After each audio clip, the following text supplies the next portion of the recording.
All right, good Wednesday morning. Mike. It is Gary and Matt. Glad to have you in. Just a little word of warning if you have not ventured out, but you can hear the wind in this town.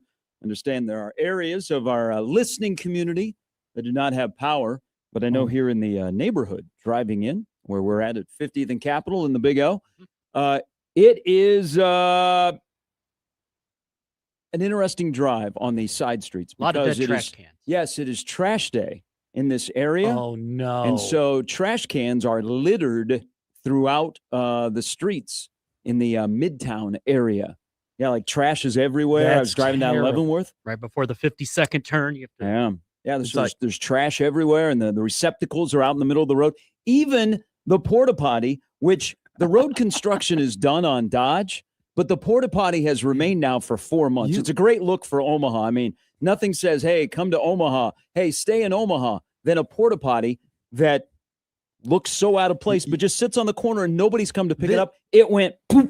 It's on its side this morning. This isn't a bit, by the way, of you being annoyed by the porta potty being out there on the street, because we did the Energy Omaha potluck, and you were telling people about the porta potty and it's how they right had there. And you can see it outside of our window. Now it's it. dark outside, but yeah, it's a landmark. They were doing construction on Dodge between about 50th and 53rd, and so for the workers, they had a porta potty out there. Well, they've been done for about 2 months, and nobody has come to pick up the porta potty. Now today, it's going to be even more disgusting because the thing blew over, and it's laying on its side, almost on the street.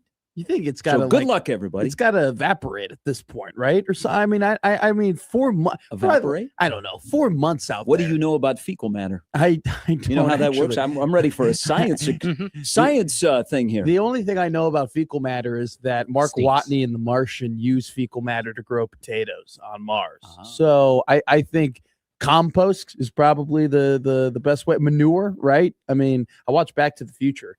Hell of a rewatch, by the way. If you haven't watched Back to the Future in a while, many haven't. And some of us were alive when it came out in the theaters. I kind of forgot the plot of Back to the Future a little bit. Like, it had been so long that since I had last watched it, that I was like, oh, okay. This, like, I forget. This kind of makes sense. Like, you forget that McFly's a loser. And that him punching Biff like flips everything, you know? It's just it's a great movie. Went back the same night as the Don Denkinger blown call in Kansas City, so a lot was going on that day. Well, that was a long time ago. Yeah. That was a long time ago. All right, welcome in, everybody. Santa Rule has granted your 3 wishes. Y'all wanted 3 things, and he gave you 3 things before Nebraska plays another football game. Busy day in Lincoln yesterday, and interesting what is to come before Nebraska goes to Las Vegas as a 15.5-point underdog. Yep. Grandpa is back in Indianapolis, or he has just returned at the age of 44. I'll wait for Aaron Donald and Jason Kelsey to come out of retirement today. Also, college basketball last night. It's pretty good. Michigan is scary. Michigan is a very, very scary basketball team. Yeah. I've already said that the Big Ten will win a national championship, so I'm sticking with that. Michigan rolled Villanova last night. They have, 5 straight games where they've won by 28 or more? That's incredible. Not a football school. Well, hello, Dusty May. They were up 30 after one half of play, and then they kind of played with their feet in the second half. Speaking of basketball, it is a monster game tonight at Pinnacle Bank Arena. Nebraska opens up the Big Ten season as they take on Wisconsin. Get your Grandpa app in, because that is our favorite 8 o'clock tip-off on the Big Ten Network. Ugh. Yes, 8 o'clock tip-off at PBA. Many have wondered on this radio station that Nebraska fans only show up for the Creighton game. Many have. I'm just hoping that there'll be 5,000 people or more at PBA tonight, because Nebraska is going to need them as an underdog. They are a 1.5 underdog, according to your favorite betting website. But come on, Husker fans. Prove this radio station wrong that says you only show up for Creighton. Show up for the Wisconsin-Nebraska game tonight. That's all I ask. You think they'll be handing out free tickets to get people into the building outside of PBA today? I don't know, man. It's going to be rough. I mean, this would probably be a game that could move to the Coliseum, and then it would be more of a packed house. I don't know. I've been in that building before when Creighton and Nebraska are not playing, and there's a lot of people there. As a matter of fact, there are people standing. But I don't know. I listen to my own radio station, and they tell me that Nebraska fans only show up for the Creighton game. So let's go. Let's go. Big game tonight. Big moment for Hoy Ball as they try and get to 10-0, which they've only done one time in the history of the program. Going to be a tough one tonight, but I like the opener. I like opening up against Wisconsin. Nebraska's opening up at home, and we'll get another little, okay, who are these guys? But that game is at 8 o'clock tonight. Yuck. Hello. Yuck. Hello. And also, it'll be another day where amongst your friends, you can say the word Jeep, and it's spelled with a G. I think there should be a drinking game in Lincoln. Of what? When the head coach mentions his new offensive line coach, because he says the first name in a very interesting way. He kind of does. Jeep. So it should be like a drinking game. I'm trying to look at the over. The over-under for that game is 155.5 for Wisconsin versus Nebraska tonight. All right, so we're I would 78, 76, those kind of games? Yeah. Am I doing the math right? Yeah, you're 1 point under. It'd be 78, 77. But Okay. I would take the over. I feel like this is an over game. Wisconsin's defense this year actually has not been all that good. They're in the 150s and like points per game. With nationally in 3-point defense, they're 249. Both teams shoot the three really well. Teams shoot just well in general against them. Their effective field goal percentages against is like 51%, which is wildly high. I like Nebraska's defense is good. I don't know if they've been fully tested. This will be their stiffest test of the year so far tonight. Sure. That's why I think it's kind of a prove it game. I don't know. You'd be like, hey, they're 9-0. It's a long season. The quest to get to 21 in a Big Ten that's going to be a grind, and especially the beginning of Nebraska's Big Ten schedule is kind of a grind. I mean, you got Ohio State on there, Indiana's on there, Michigan State is on there, Illinois, which looked good last night on the road, winning at Ohio State, and they put up 88, and it finally looks like they're starting to figure it out with all the Euros playing together. That's where you go on Saturday.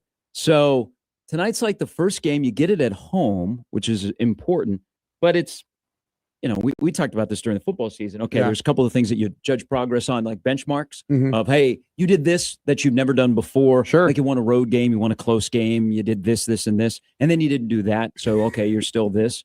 But we can do that with basketball, and Nebraska's got a little bit of love. They got a number next to their name. They're 9-0. People are patting them on the back. They just blew out Creighton. Here you go. You got a conference game to begin the year. You're an underdog at home. This is kind of like a little prove it. Just reiterate that you're different than you've been. Yes. And you find a way to win a basketball game tonight. This is a nice little resume builder if you can find a win. You're spot on the fact that like we're not deciding postseason fates in December, but at the same time, if Nebraska is going to be a team where we're more like, oh, I wonder if they can be like a 7 seed or a 6 seed, or maybe even can they get to a 5 if they have have a great year? Like, I think this would be an indicator if it's more like that, or if it's more like, no, they're still kind of going to be like the bubble team, and are they going to get 10, 9, or are they going to go to date? I think this would be. Lenardi has them. I've seen 7. a couple like a 6 and a 7. A 7. Now the resume. Their resume, even though like Ken Palm and Net's good, Ken Palm, meh. I don't know, meh is not 42. Their resume is actually like pretty good. I think it's because it's Wednesday and there's nothing else really going on. Yeah, and maybe you haven't fully watched Nebraska basketball play, but you're aware of what happened on Sunday when they beat Creighton by 21. There's going to be some curious onlookers that are.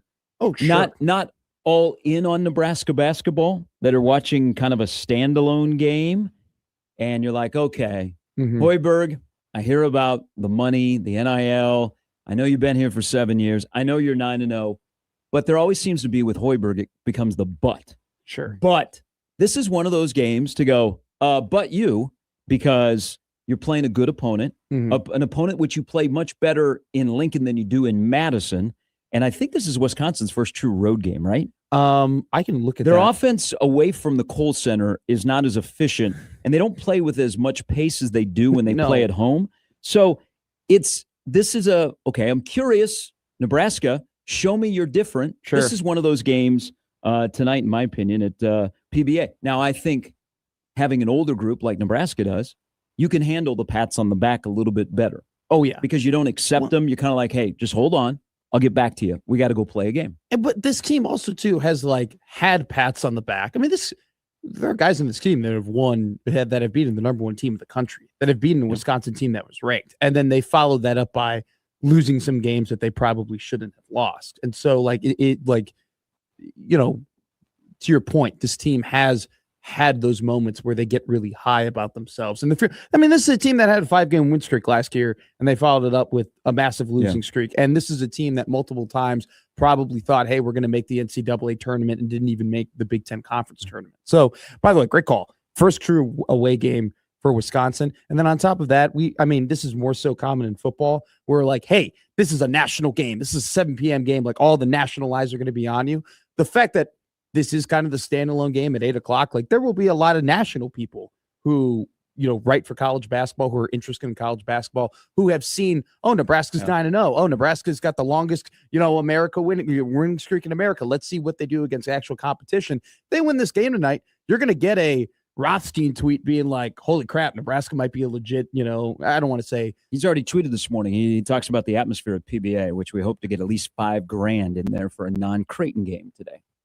You'll have Rob Doster and Jeff Goodman tweet, having you in the daily. And I don't really care about that. I care about Nebraska looking different. And if you look different, you find a way to win a basketball game when you're a slight underdog, but also you start a precedence of you're winning at home. You know, it's a great atmosphere.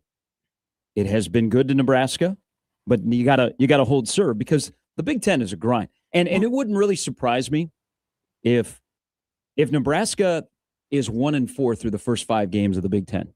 But don't panic, because they're going to go through stretches. If you break down Nebraska's schedule in the Big Ten, it is really, really tough. And then there's like, okay, these are chances to get games. And then it's like, it's kind of tough, not so tough, chance to get games. But the beginning stretch is difficult. And so if Nebraska was 1-4, I'm not going to panic unless they are just shown the door in the 4 losses. So that's why I think tonight takes on a lot of importance, is to get off on the right foot. And then you're like, okay, we got some validation. Sure. Let's go to Champaign. And then when we come back in January, the beginning of January, you got the Michigan State, Indiana, Ohio State stretch. Who knows? But tonight, this is a game to the curious Georges out there in Janes. This is a game to go, all right, different in 25-26. For me, what's different about this game a little bit from your typical prove it game is that I think Nebraska basketball, from what I've seen them and their attitude on the court and their attitude after wins and stuff, I don't think this is necessarily a prove it game for them. I think that's a good point. I think it's a prove it game for us. I think we're looking at them being like, oh, go ahead. No, I think the curious people. I think if you're in, you're in. Yeah. It's just, there's going to be probably some new people that are watching big time. This game tonight, and they're like, okay, hey, I'm devoting 2 hours. I'm staying up till 10 o'clock tonight. Don't fail me. But I think tight game. I think it'll be a good game. I think them specifically, the players specifically, I don't think they're. I think they know. I think they think they're good. I think they know. No, this is what I'm saying. This is not fan. This is not players. Oh yeah, big time. This is not players. Big time. Yeah. This is everybody looking at Nebraska basketball, whether you're inside the border or outside of the border, going, and okay, 9-0. You haven't played anybody that is a quad oneer. Sure. And you won't tonight. Sure. But you're going to play a team that begins the conference, and Wisconsin, Wisconsin hammered you last year. But again, you've had success at PBA, and it's Greg Gard. If that doesn't get you fired up, nothing will. To see the Greg Gard, when he walks out on the floor. Why does Wisconsin have 2 of the head coaches that are most punchable, that have faces? Their volleyball coach and their basketball coach. Their football You can't coach. lose to those people. People that have punchable faces. You can't lose to them, because then they're all smarly and smuggy when they walk off the floor, and they just smile at you, and you go, God damn. Don't you think that Fickle's got a punchable face? I think disheveled Fickle is very punchable. I think Fickle's a good looking man. I think he's a nice guy. When he's winning, I think he's a good looking guy. When he's shaving, he's got a nice haircut, and he's going to the playoffs. I think he's a great looking dude. That's been a while ago. He's aged a little bit since then at Wisconsin. All right, coming up on the show, John Walker will join us coming up at 9. Creighton is not back in action until they take on Kansas State in the afternoon on Saturday. So we'll get John's feelings a couple of days after the Creighton-Nebraska game. Also, Creighton volleyball tomorrow afternoon. They are in the Sweet 16 as they take on Arizona State. So John will join us coming up at 9. Brandon Vogel stops by at 9:40. where he is sifting on counterread.com through everything that happened yesterday. That is a lineup brought to you by the referees at John Higgins Weather Guard. So the staff changes. Another one happened yesterday.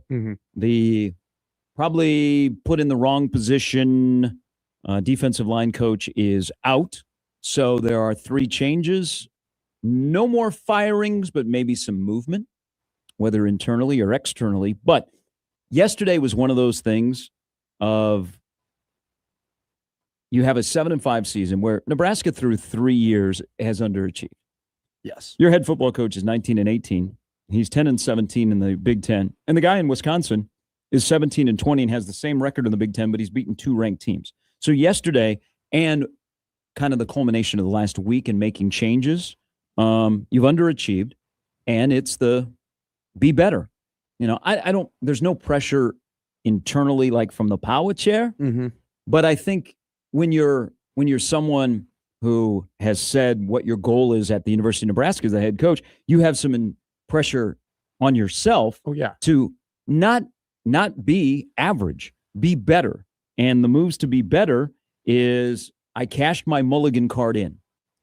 Everybody in their career as a football coach gets that one, maybe some get 2 opportunities to cash in the mulligan card on a hire. Yeah. And they're like, okay, hey, we just want to get our feet on the ground at the beginning. We made some hires that didn't work out. We made some good hires. But here's my big card I'm cashing in. Let me introduce you to my defensive coordinator. And that's kind of what Rule has done this week. And he's trying to say to everybody, hey, I know it wasn't good. I didn't think it was good. We're making moves to try and make it better. So here's my mulligan card. Yeah. I know we're not on the honeymoon anymore. We're now in the stage. We're back from Jamaica. We're living under the same roof. It's going to be a little bit, you know. You're mad. You're mad at my morning routine. You know, you get pissy when you wake up, and I haven't made you Cheerios. I think it's just it's moves. You got to be better. You got to be better. You understand that as the CEO of a program, and you diagnose what has ailed you and what you want. And now we've seen a week of what we know was wrong with Nebraska because we knew it. Yeah. The head coach knows it. We're together. Look at that. Handshake me. Boom. Together. Fans with Rule. You got me thinking yesterday in terms of how has Matt Rule learned and how has he developed as a coach and how has he progressed. And I think the one thing that I can definitely look at, just surface level, look at and say, hey, year 2 to year 3 where he's changed is Ed Foley took way too long to fire. It took they even brought in a punter. Ed brought in a punter to have for the year that he liked. And what kind of a year did he have at Purdue?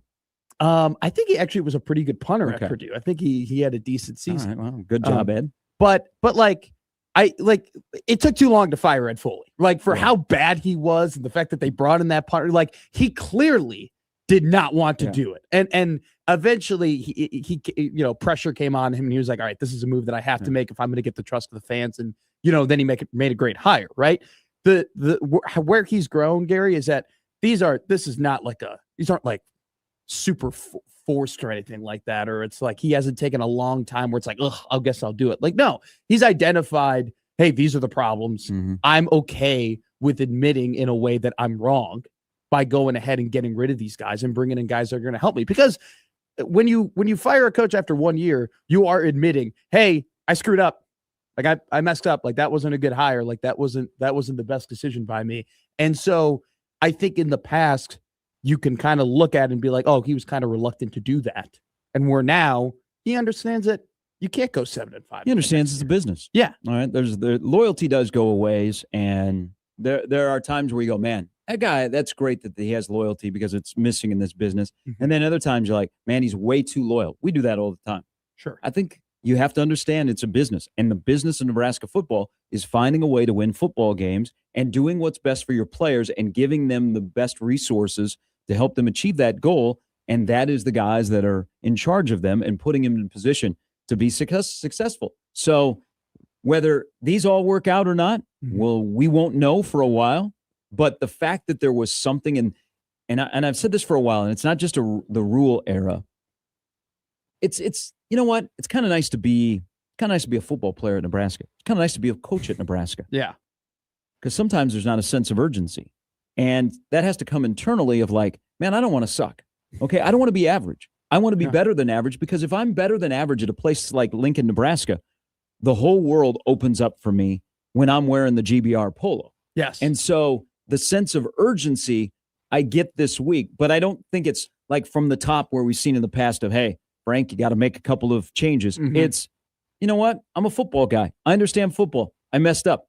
Here's my mulligan card. I'm cashing it into GBR Nation. Please accept it. And let's ride in 2026 and see what happens from there. Do you think there's a balance of loyalty, like when it comes to like these coaching hires, that you have to balance making these hires where it's like, it gets you a little uncomfortable because you don't know the guy, but you know that they're going to perform, with also being loyal to the guys? I mean, you if have some in the people are past? good in their job, you keep them. I mean, that's the bottom line. But I think when you go back and you look at Rule's first hires, there were people back then who questioned, were like, these are a lot of guys that he knows and he likes, that he is good by. But like, most of these guys have been assistant coaches at Carolina. Like, not a ton of these guys have had their rooms before. And I think that if you were that person who was looking at that initial staff and said, there weren't too many big names, and there weren't too many Big Ten guys with Big Ten experience, and there weren't too many guys who had been in college football, like even before they got hired, you've been vindicated a little bit in terms of the fact that I think Matt Rule was probably a little too loyal in his first go around in hiring coaches. Loyal or bad at his evaluation? Probably both. Probably a mixture of both. Probably a mixture of. Stop doing people favors. There are three major hires of people that are getting their first gig that maybe you did because, hey, we could get in there with the recruiting, but they don't really have college experience. Those three have failed. Tight end coach, wide receiver coach, defensive line coach. You put them in that position. Stop doing that. Okay. This is not a mom and pop shop. This is a Fortune 500 company, which all of a sudden, if you are very, I don't want to say frugal, even though the original staff in terms of the dollar pool, they didn't reach. I think he had $6.5 to $7 million available, and he didn't scratch that with his original staff. All of a sudden, if you look at the pursuit of Elijah Robinson, which will come with a high price tag, and what else you're going to pay, all of a sudden the guy in the power chair with the power headset is like, you know what? I may have been like fiscally savvy. Yeah. Now I got some cash to spend, and you all think it's going to be on players. We got this pool of assistant money that we haven't tapped yet and reached the ceiling. Mm-hmm. I'm going there. I think just you need to be better. What is your path to being better? And can you fix a mistake that you made earlier? Can you learn? Can you learn from your mistakes and not repeat them? And maybe this is the case because those three didn't work out. Did it set you back? You don't know. You feel like you last year fixed your wide receiver. Yeah, you did. Okay. You worked on the tight end. Mm-hmm. Okay. And you think you might have, your fix at defensive line. I and also too, like, so you're talking about McGuire, Braden, and Wager, and more so Braden and McGuire. Wager shouldn't have been hired. He was hired because he had a connection to the Metroplex. And so, like with Braden and McGuire, like, I'm sure, they might end up being really good coaches, right? They might end up like Terry Braden might end up being a really good defensive line coach in college football. And Joe, what about the NFL and or the NFL? Like, he might have a really, really good coaching career. Garrett McGuire might have a really, really good coaching career. He might end up being a head coach one day in college football, right? But it's one of those things. I think it would have been different. He was the quarterback coach instead of the wide receiver coach here. Sure. I mean, he's back working for his dad. Mm-hmm. Garrett McGuire will find a way to be an OC and maybe someday run his program. But like, to your point, like they might be great one day, but it's just like, what is it? Like, you got to serve yourself now. Go get them when they're great. Exactly. Don't get them when they're raw. Bang. Like, exactly. Like, you got to, the whole thing. And it always comes, and I don't know why this quote, there are certain quotes that he says that just stick out to you. And I've kind of beaten this one like a dead drum, but it's the truth because it's the one real quote he's had where he hasn't been fully consistent. And that's when he said, I only serve one master, and that's beating Ohio State. Okay. And that's winning as many games as possible at Nebraska. And there have just been small little moments and small little decisions and just small little things that he said that you go ahead and you question. You're like, well, that's an instance where you're not serving the master of beating Ohio State. You're trying to accomplish something else. And for where this program is right now in college football, you have to do like it can't just be 80% in towards beating Ohio State and 20% towards I want to do this guy a favor or I want to be loyal. No, you got to be 100%. You got to be cutthroat. Well, I think you also have to balance and learn as you go. Sure. Learning the conference is how do you balance getting good on-field X's and O's guys and then getting guys that can go get guys. Yeah. And he's covering both bases, it looks like, in this offseason with hires of we got some guy, it looks like Jeep can do both, but he's gonna acquire Lonnie Teasley, and that job, I don't think he's a good offensive line coach. I think his job is to acquire talent. Yeah. Elijah Robinson, if they're able to pull that in, and wow, that would be major.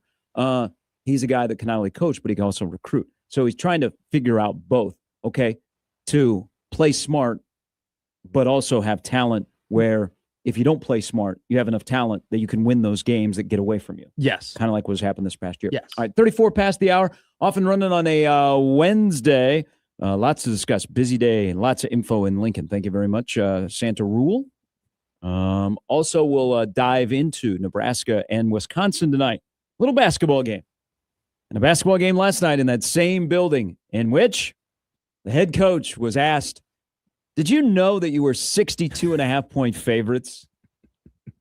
For the record, Amy Williams did not, and they did not cover.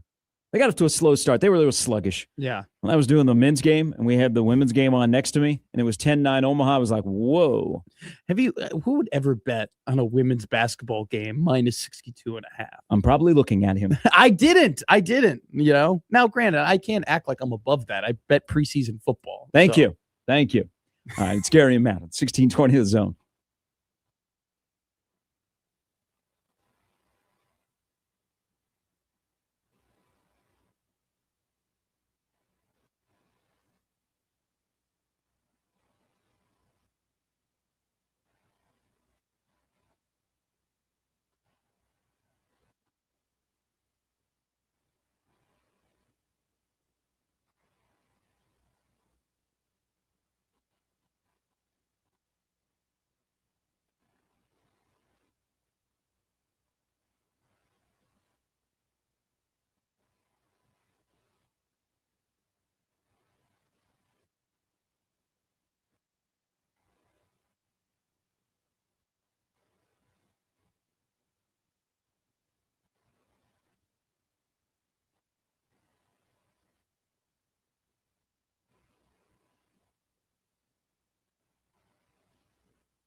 All right, you can always join the show on the Prairie Flower Casino Zone hotline, 402-951-1620.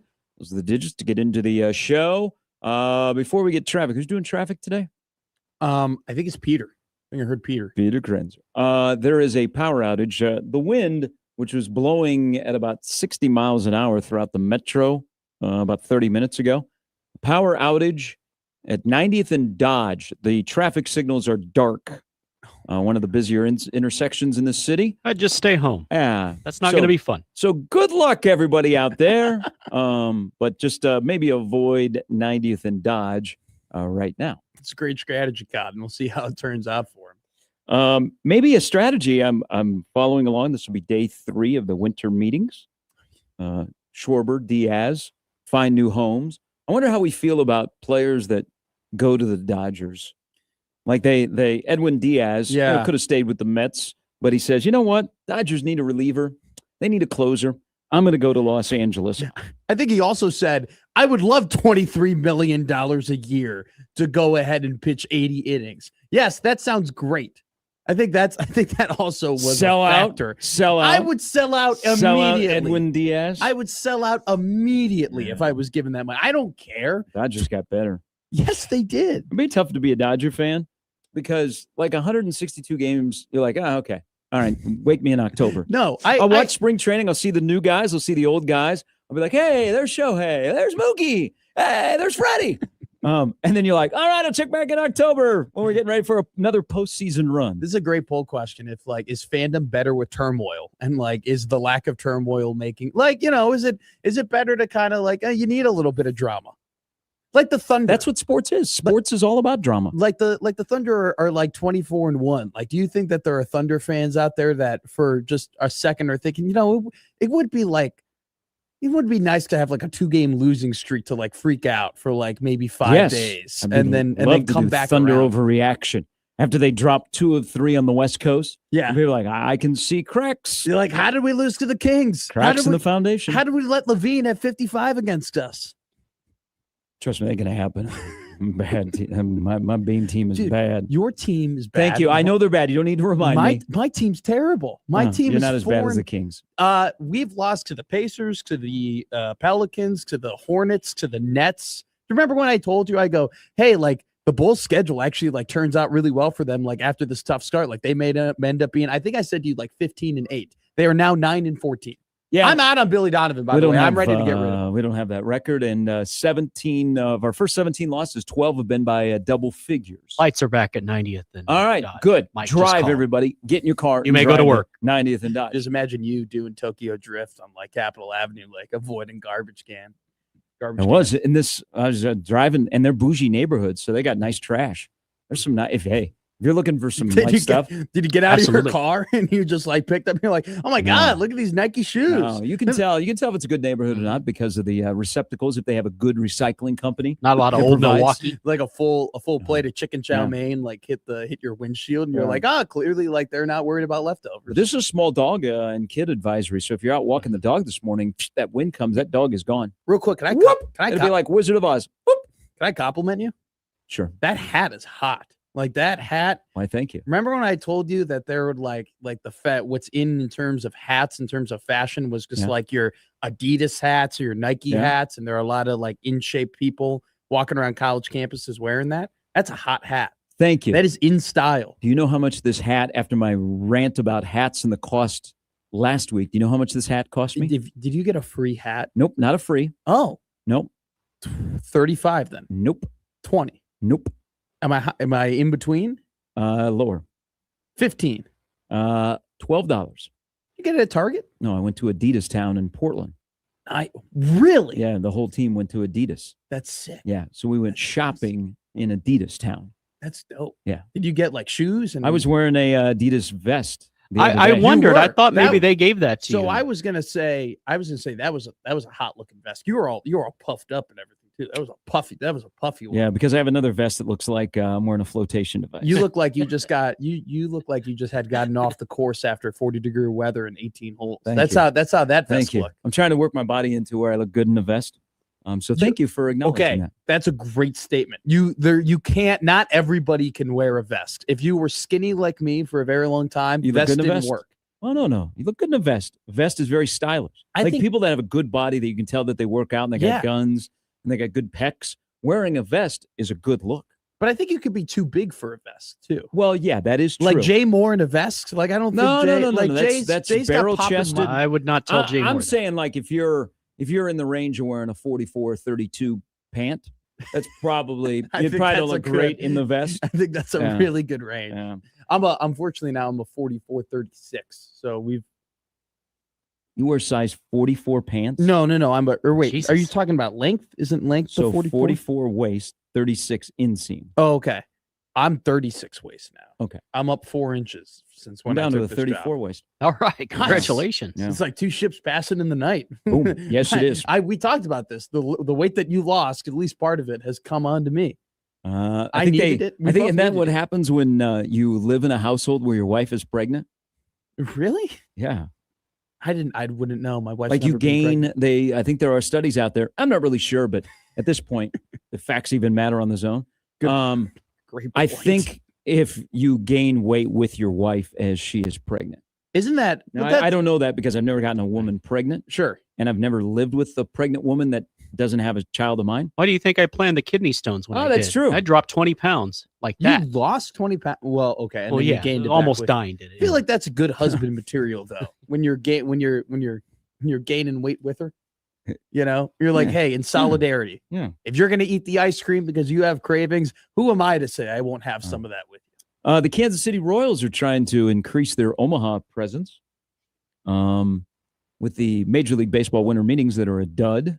That go, yeah. That you were really disappointed yesterday during the crossover. It used about to be you have major trades. That's where you would wait and you Oh, would yeah. go there, and at 3 days in Orlando or Vegas or wherever, Nashville, you'd have these big blockbuster trades.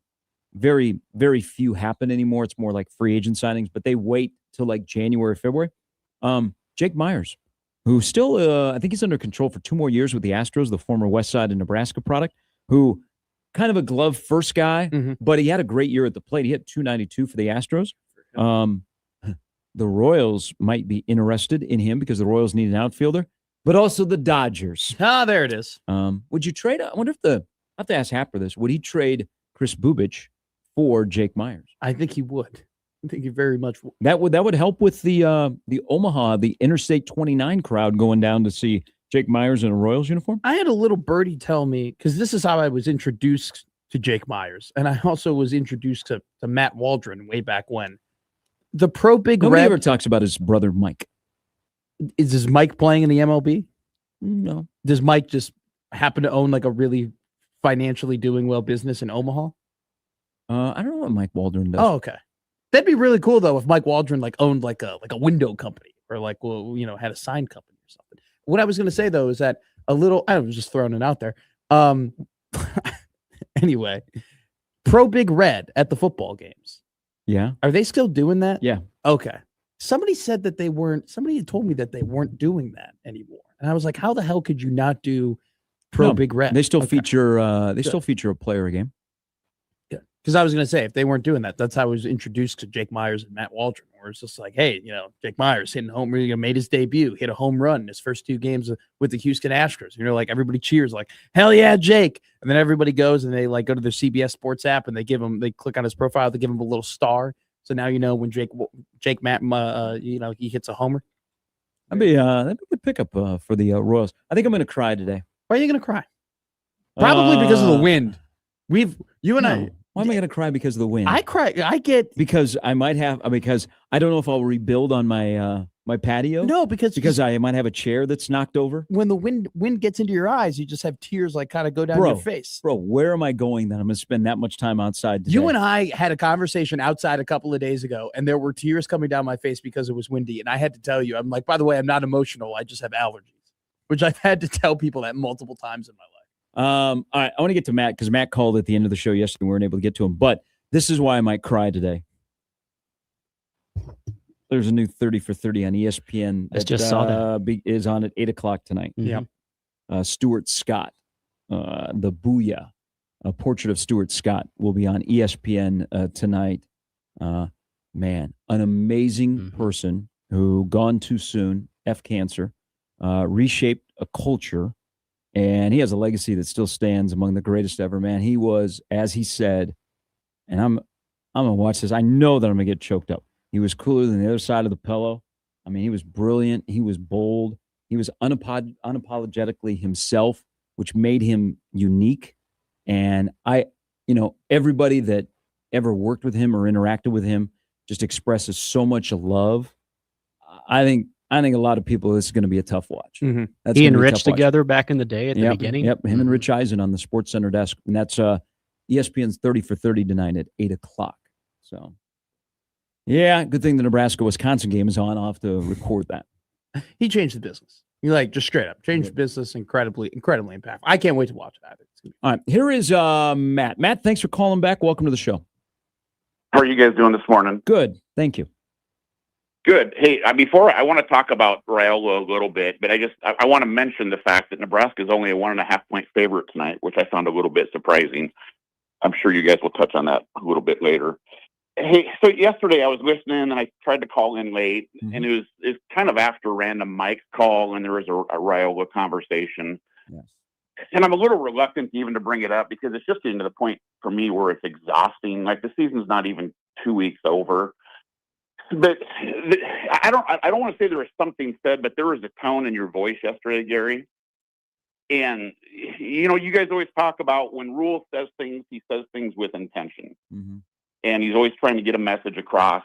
And, listening to Nebraska sports radio for 100 years, I've always felt like you and Damon, when you guys were together, and sometimes even Damon now, like sometimes there's little hints in either the tone you guys take or the things that are said, where I feel like you guys know stuff that sometimes we don't.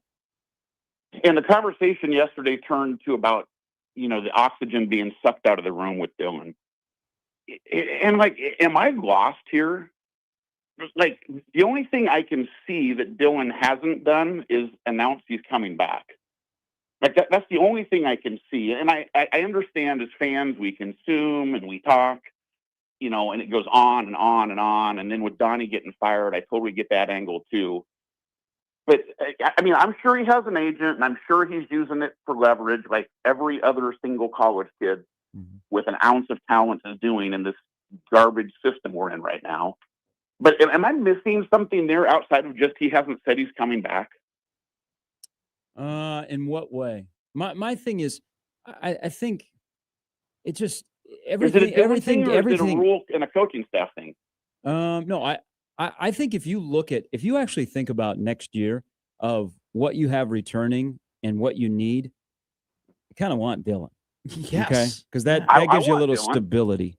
But if everything is about one person, and this is where, Dylan has now been in college for 3 years, so he can make decisions on his own. And I like Dylan. I think he's got a lot of people around him that maybe don't always have the best interest, but at some point Dylan has to make decisions for himself. And if that is, hey, Nebraska is the best place for me, then let's say that and let's move on. Yeah. But I'm fatigued, and it's just Nebraska's not good enough where one person, and he's not creating everything, but one person's name everything can't be about them. Like, yesterday it got brought up in Rule. And the one thing I'm noticing more and more is Rule becomes uncomfortable when Dylan's name is brought up now that he has been out of the line. Exhausted too. Yes. Like the only point I'm making is I don't know that Dylan is doing this. Maybe he is, and maybe I just don't see it because I'm not. We go to almost all we're down there a lot. We go to a lot of football games. We go to all the basketball games. I just don't see anything that makes me feel like he's making it about himself. I do see that he's not out as much as he was. I don't see him at the basketball games and all that kind of stuff like he initially was. But I don't. There's just nothing I see that makes me feel like he's. I feel like it's the fans that are like talking nonstop, and then it does become exhausting. Yeah, I don't think he may or may not be back, and TJ may or may not be back. Yeah, I get the sense that the fans are making it exhausting more than Dylan is, but maybe I'm just missing something. Well, I think there's a lot that is created that is not Dylan created, but it's created because he's Dylan Raiola. Yes. Yeah. Matt, thanks for the phone call. Well, that's go that's ahead. all I No, got, guys. Take hey, care. I appreciate it. And I think also too, Gary, like what it boils down to is that there is a lot of the whole brand thing and him building a brand and him being in front of a camera and him promoting himself in a way, but then it's not translating into him being great on the field. And like this conversation always boils back to none of this stuff would matter and we wouldn't talk about any of this stuff if he had reached his full potential. Yeah. Like if he was playing great. I think the best way to go about it moving forward is, you know what? He's not playing quarterback against Utah in the Vegas Bowl. No, at this point, we don't know who's playing quarterback. Yeah. That when there's a decision made, staying or going, we move on. And you know what? If Dylan elects to leave, wish him well. He gave Nebraska 2 years. They couldn't reach what was out there. Or Dylan says, you know what? I'm not finished, and he comes back. But at this point, every offensive line coach move can't be like, what's Dylan feeling? Yeah. Okay. Yeah. Nebraska beat Right. Creighton. How was Dylan feeling?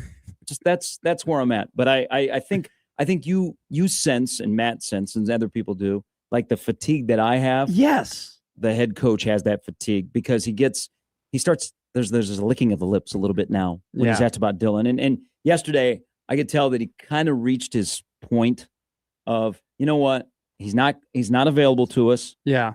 Whatever happens, happens. I got other things going on. Did you hear about Latif that he was at practice? That one answer he had about Dylan was kind of it was the closest he had gotten to since when someone asked him like the third question about the Penn State job. And he was just like, all right, guys, I'm done with this. That's the tone that I got from that answer. So I'm not saying you can or anybody, the callers or anything. Sure. I think now it's just what else are you going to say? All right. When a decision happens. I agree. I mean, but if you were going to stay here and go, you know what, I'm rehabbing, I'm going to be fine. Hey, let's run it back. Where's that Instagram post? Where's that 7-paragraph post that everybody likes to put out there? By the way, it's a part, not a space part, not a part together when you're writing about your team. I loved being a part of the team, not a part of the team. All right. A little bit later, John Walker stops by. We'll talk Creighton basketball, Creighton volleyball as well. They're in action tomorrow in the Sweet 16 in Lexington, Kentucky. And Brandon Vogel, all part of a Wednesday edition of Gary and Matt on 1620 The Zone.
All right, Gary and Matt, Jimmy's here as well on 1620 The Zone, the app, the TV, all of that kind of stuff. Glad to have you in on a Wednesday morning in the month of December.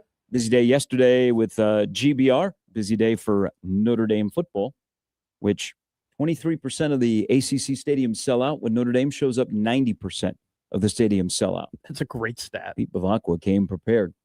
You know what? I think the response to Notre Dame, and I'm okay with what Notre Dame did, by the way, is if Marcus Freeman was the voice instead of the AD, what the reaction would be. Well, I was very surprised to see that even Brett Yormark, the Big 12 commissioner, kind of came down on Notre Dame and said yesterday, he's like, he called it egregious what they are doing. Yeah. And then he even went as far as to say, if the Notre Dame was sitting in this room right now, I would be telling him the same things, which is just why, I don't know, it's going to be very interesting. I mean, Notre Dame has got to put themselves in the position essentially as like the fifth power conference, right? Like being the independent and being great. It'll be interesting to see now that they were done wrong, because we've said this, outside of the four teams, I think the fifth team I would pick to win the national championship was Notre Dame. So it's like they've been done wrong, and like how are they going to respond to that? This outrage will last a week. Then the playoff will begin, and we won't talk about Notre Dame again. And then we'll get outraged about Notre Dame next year because of the guarantee that they have to be in the playoff. So this has legs probably for at least maximum another week. I don't think it'll be a long-term impact because we move so quickly in the cycle. That's a good that point. We'll be on to the next thing. The next thing for Notre Dame will be if Marcus Freeman elects to go to the NFL, which would then start a domino. And if you're thinking, man, look at that schedule and look at that path to the playoff, because Notre Dame only plays 3 road games next year. Jeez. You'd be like, I want that job. I want to go to South Bend. But who would they hire? I don't know. I think Notre Dame would be awful enticing. For even current coaches go ahead and break contract and jump in like what could be January. Boy, wouldn't the guy that is in State College be ideal in South Bend if that job opened up? But that job wouldn't open up until the transfer portal window's over. And so you would kind of just have the team that you have, no, right? Because the Titans and the Giants can interview Marcus Freeman right now. Okay. Because Notre Dame's season is over. But yeah, they could interview him right now, but I guess maybe they could hire him like in the beginning of January. So then, but it would Why couldn't they hire him right now? I guess they could hire him right now, but I think that the Titans probably have a bunch of guys that they want to hire who are currently coaching. I think if you're going to pursue Marcus Freeman, you're pursuing him now to hire him. But I'm saying he's the betting favorite to be the Giants head coach. Really? Yep. That's shocking. I wouldn't. If I'm Freeman, I'm not leaving Notre Dame. He's built a great thing over there, and it's a premier job in college football. And he gets paid a ton of money, and you'd be going to waters that you aren't familiar with. Yeah. No, man, stay where you're at. I mean, I used to think the only job that he would leave would be Ohio State, and that's not going to happen. No, he's not going to go to Ohio State. I don't know. Maybe he's just testing the waters. But whatever happens through all of this, Notre Dame has a winner.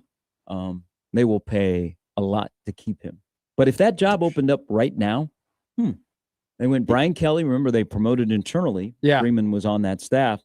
What would they do, and who would look at that's currently got a good job, or was like, damn, why did I take this job?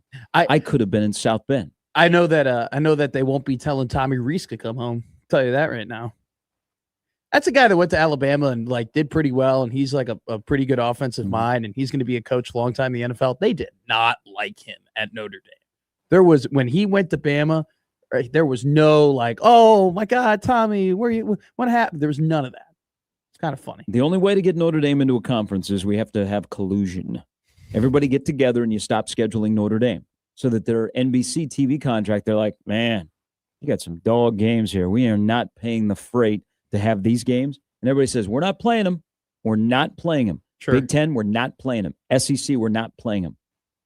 Because I think the next thing will be Notre Dame will look into a Big Ten SEC scheduling. Now, they've played Big Ten and SEC teams, and there's always been noise about them joining the Big Ten, but I think they have the best of both worlds right now, that they get to play the villain and oh my God, that's Notre Dame, is they get 24 sports that are in the ACC, and their football can get an ACC schedule, but they can also dabble elsewhere and play. It's actually an ideal world for Notre Dame. But do you want to send them to a conference? Collusion. Well, they kind of made an ideal schedule for them to begin with, where they played A&M in Miami, and all they had to do with a very capable team was split them, and then you get a cupcake at the very end. I mean, they've been living life, honestly, for the last couple of years in the college football playoff era. It's just, they got screwed. They should be in the playoff, but they could have helped themselves as well. Like it was up to them to win those games that were very winnable. It was. I mean, for me, it didn't come down to Notre Dame against Miami. It came down to Notre Dame against Alabama. Yes, and their AD laid it out yesterday, and people didn't want to hear it.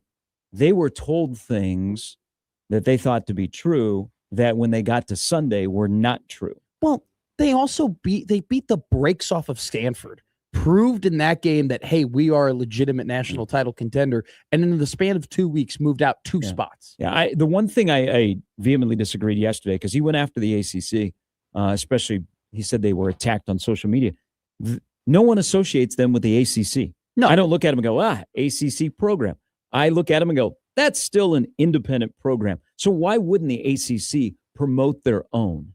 I mean, that you have to understand. I think, though, from his perspective, that Notre Dame has given so much value to the ACC that the ACC could have straddled the line better in terms of promoting their own and promoting Notre Dame. You knew it was going to be a problem. They ran 13 times the Miami Notre Dame game on the ACC network. Crazy. So that committee members could watch it again.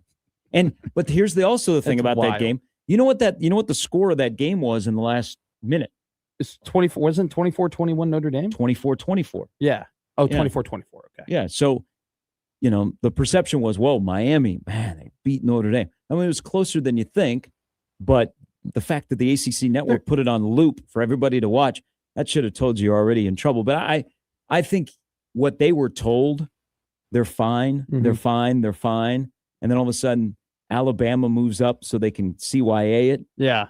Well, it's funny too. They people forget that there was one of the best catches in the entire year in the first game of the season at the end of the second half, with the guy diving into the end zone at the end of the first half, or in the first half, with a one-handed catch, like a freak play like that. Honestly, Notre Dame, you could kind of pinpoint two freak touchdown passes that ended up costing them being in the college football playoff. That one at the end of the first half to Miami, and then Nate Borkature, of all people, boxing out like he's rebounding a basketball and catching that ball in the end zone at Notre Dame Stadium. Next year, you won't need the ACC.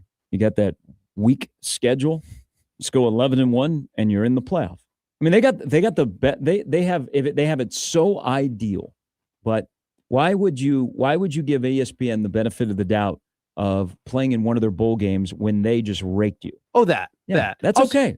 People are upset at ESPN. Notre Dame said, we're with you. We don't like ESPN either. They're actually the villain. We're standing up to them. And instead of going, yes, thank you, like Notre Dame, but this is a nice on brand to be the villain of college football, and a lot of people very jealous of Notre Dame. Oh God. But I don't know how much longer you can live in a world of independence before we get to a super league. Now they would be included. Sure. Because they bring eyeballs and they bring the Subway alumni, and they're a known national brand.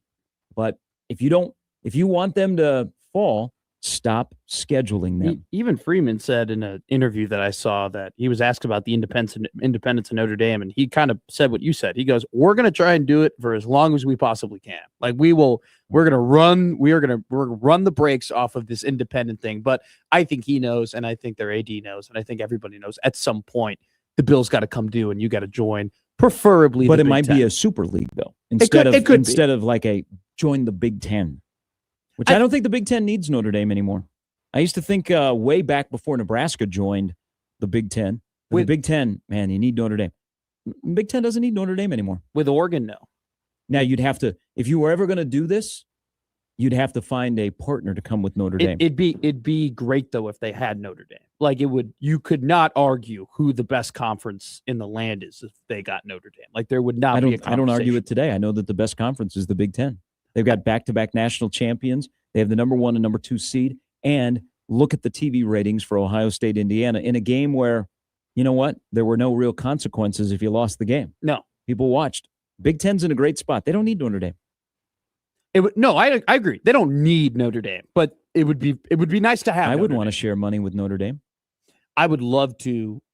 I'd love to play Notre Dame. I would love Nebraska and Notre Dame to play each other again. Yeah, a home and home. But from a money perspective, Nebraska doesn't need the Big Ten. Yeah, you're sure. Nebraska needs the Big Ten. Big Ten doesn't need Notre Dame. Maybe on the upfront, yeah, you're going to have to be splitting some money with Notre Dame, and it's probably cutting out your bottom line if you're some teams in the Big Ten. But in terms of like bringing more eyeballs to the Big Ten product and having more big time matchups and having like higher TV ratings, which at times the Big Ten has struggled to compete with the SEC that year, bringing in another high caliber team only adds to that and helps you compete against that. Here's John with a thought on this. Good morning, John. Hey, good morning, guys. I had a thought on this the other night, how I can fix the CFP and the conference championship games, and I'll explain. All right. We increased the playoff by 2 teams. Okay. So all Power 5 conference winners make it, and then the next group, and then the group. And this is where it gets a little interesting. So the group of 5, the 2 group of 5 teams that make it, they get a home game. And those 2 last teams in have to go to those 2 teams, to those locations, Tulane and JMU, and play. So they have to play an extra week. So those games would be like, not maybe this weekend or next weekend, so it kind of fill that gap. And then they play in, and then they would go in. Whoever comes out of that then gets into the regular group of 12 that are left. So I thought everybody would be happy. Team playing at a 30,000 seat stadium. That'd be tough. That'd be an interesting look. It would be. All right, John, thanks for the phone call. We have too many group of 5 teams in the playoffs this year. One is enough. I agree. But they also need at some point to win one of those games. Yeah. So 2, yes. 2 and it's too not much, and it's not their fault, by the way, that there's 2 teams in. They're just playing by the rules. $1,000,000%. But the quality of the game, I mean, look at the spreads.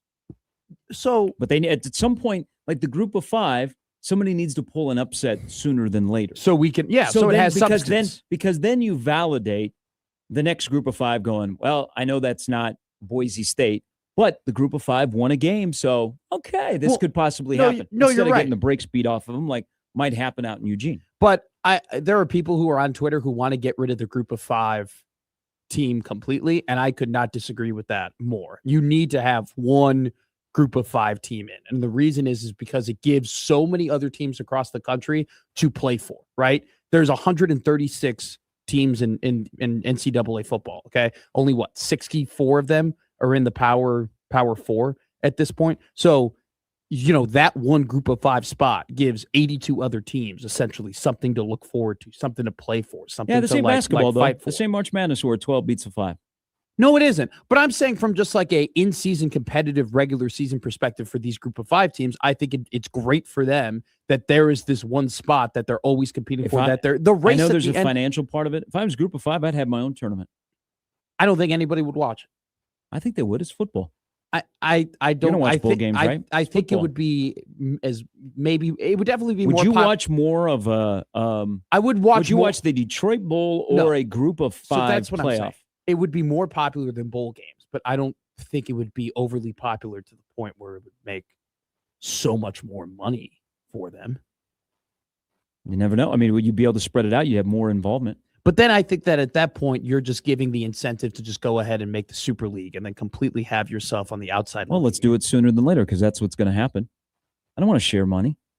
Yeah, I mean, look, if the group of 5 in the eyes of the Super League goes ahead and say, all right, well, if that's the NFL, if that's professional football, then we're going to act as if we're the minor leagues. That's probably the best pivot that they have. But I mean, what we're headed towards is the Big Ten and the we SEC having their own tournament. But I think as long as you can stretch out having G5 representation and then also having like the thrilling end to the season that we've had in terms of teams fighting for final spots to make it to the college football playoff, I think that's great. I think as long as you could stretch that out, you should stretch that out. All right, here is Matt. Good morning, Matt. Hey, how are you guys today? Good, Matt. Okay, take a minute to paint a picture on what I think is going on with Matt Rule right now. Okay. So we know Rule is a CEO coach, and he's a vision guy, and he's not necessarily a detail guy. And when I first saw that was with the Chasing 3 business, right? Chasing 3, going to paint a picture. We're going to be all about winning a game. Well, what do you got to do to get 3 points? You got to kick a field goal. Mm-hmm. We field a team for half the season that can't kick a field goal. Okay? So put that in your memory bank. In the offseason, we hear something's going on with Rule because he keeps talking about we need to get better at winning football. I don't think Rule really knew how to do that or knows full out how to do that. But he makes some hires. One of the hires is Eckler. Eckler's not in his normal net, right? Yeah, Compton had to bring Eckler into the picture. I see where you're going. Keep going, Matt. I like this. Okay. So normally Rule is making friends and family hires, and he's trusting. He's a CEO. He's trusting that those guys know the details. He stumbles on Eckler in a good way and finds out technical excellence. And what he's learning is the rest of his guys maybe don't have technical excellence. I love this. I love this. Stick with me. Keep going. Stick with me. Cut to Minnesota. Forget the Penn State crap, the coaching crap. Before the Minnesota game, Rule says this is going to be a measurement stick game for us to see how far we've come, right? Mm-hmm. He said that. Game happens, get boat raced by inferior talent, got fully outcoached both sides of the ball, right? We all know that, okay? First words after the game, I didn't see that coming. Got it? Yeah. Go to Penn State. We talked about this, and I talked about the whole punt return business, and that's different. That's just a great coach getting out-schemed by another great coach. That's what that was, or the fake punt business. Mm-hmm. But you got fully boat raced by a better staff, a staff that just pulled a team out of a 6-game freaking free fall. Okay. Yeah. Cut to Iowa. At best, equal talent, probably lesser. By this time, I don't think that game surprised anyone who's really watching. We all knew Iowa, the most likely outcome of that game was we're going to get boat raced. Okay. Mm-hmm. What happens in that game? Stadium empties in the fourth quarter. Matt Rule looks up and his tone is all the way different. His first words are unacceptable now. Now, go back to the CEO analogy. He's got a board of directors. The board of directors are the AD, the donors, which are a subset of the fan base. Mm-hmm. The board of directors sent him a frickin' message that your honeymoon is over. And now he knows enough to know that the football thing that they needed to get better at was that I don't have good enough coaches for this league that has elite coaching staffs. Mm-hmm. What happened this week? You see where I'm going with all this? Oh my God, you are deep, Matt. I love this call. Thank you. We are speaking the same language here. I know we are, because I've watched you two enough. You two guys are the only people, maybe Sabir, who gets this. Like Sam McEwen doesn't even get this part here, I think. Okay. So I have hope with Matt Rule because of what I'm seeing, because I'm seeing a CEO who's used to being an executor, and we know that because we've seen fast moves from him before. Look at these fast moves. Mm-hmm. The 3 immediate, definite, obvious weak spots. And OL looks like a home run. These defensive coordinators don't know enough to know, but I'm thinking Rule is now smart enough to have other people whispering in his ear on how to identify a really good defensive coordinator. And now we're going for a home run on the defensive line. Mm-hmm. So I think we're seeing our CEO put the pieces together. That's what I think we're seeing. Matt, great call. Great call. I appreciate that. That's walking through. Man, there's a lot of truth serum that just came out in that phone call, and I agree with him. And I'll add another point because Eckler is a key part, I think, of the Rule transition. And at the end of the day, Nebraska has to be better than 7-5. Okay, they can't be 7-5 again. And they can't live in a world of 7-5. And I've said I think Rule's ceiling is 8-4, and I'd accept 8-4. Consistency of 8-4. Yeah. Is when he hired Mike Eckler, and kind of along what Matt was walking through, is you look at previous people that Rule's attracted to on his staff. Then he gets the gift of Mike Eckler, who is completely, and I mean completely different from the personality of Rule and the way they look at football. Okay, they are night and day. Mm-hmm. There is nothing that says Matt Rule and Mike Eckler should be together. Like if they were in a relationship, it would be over quickly. Sure. Like a that kind of relationship. But in terms of speaking football, they somehow come together and they cross swords. Yeah. But Eckler is way different from Rule. Sure. But all of a sudden, Eckler comes in and you see the result. And I keep going back to the E word, energy. Mm-hmm. What does Eckler bring? Energy. But he's also very good at his job. Yes. What do we look at in some of the eggs that were dropped about changes and what guys coming in bring. Energy. So Mike Eckler is kind of the gift, adding to what Matt just said, it's kind of the gift that maybe Rule has changed how he looks at the people that he needs for him on his staff. And that E word is huge. And I think he probably looked at his football team and said, "Man, where is my energy?" We had a segment during the season. How come Nebraska doesn't celebrate? Like they don't, especially defensively. They don't throw the bones. They don't like gang tackle, and everybody's up on. They're not running all the way to the back of the end zone and doing that. You're right. I mean, and another thing is too is so I talked about this with you. Like I went ahead and I made like my assistant hire rank, right? And it was just like a thought experiment for me to see like what the trends have been. 3 of the top 4 hires, in my opinion, that Matt Rule has made have been with guys that he hasn't been connected with. Have been with guys that he didn't coach with or have super personal relationships with. Just with it, I'll just say him. Tony White, Mike Eckler, and Dana Holgerson would be in my top 4, right? In terms of hires he's made. So I would prefer Matt Rule not have to make experimental bad hires in order for him to get a kick in the ass to go ahead and hire merited based coaches where you're like, oh my God, they've done this for a while and they've had a ton of success and we need to bring him in. I would prefer him just go ahead and do it to begin with, to start. But the fact that he's actually doing it now, I do in a way appreciate his ability to adapt and his ability at this point, and it's taken him a while to get there, Gary, but at this point, admit and recognize mistakes made and then make those wrongs right. Yeah. Okay.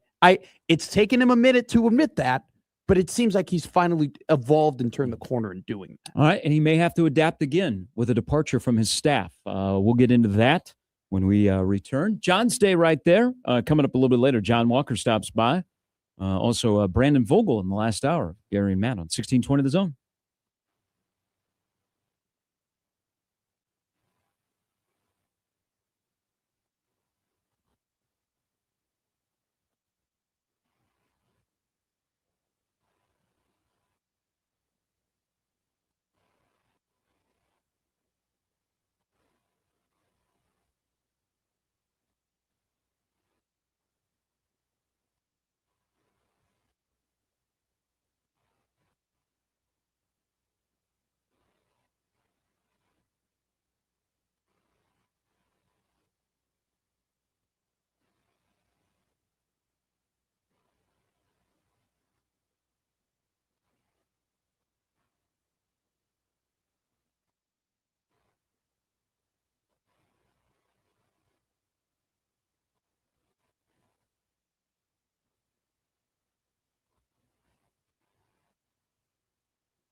All right, after staff changes in Lincoln yesterday, and Rule said not going to fire anybody else, they are pursuing a defensive line coach. Elijah Robinson is their number one target, but he's also the number one target of LSU, Penn State, Texas A&M, or going back to Syracuse.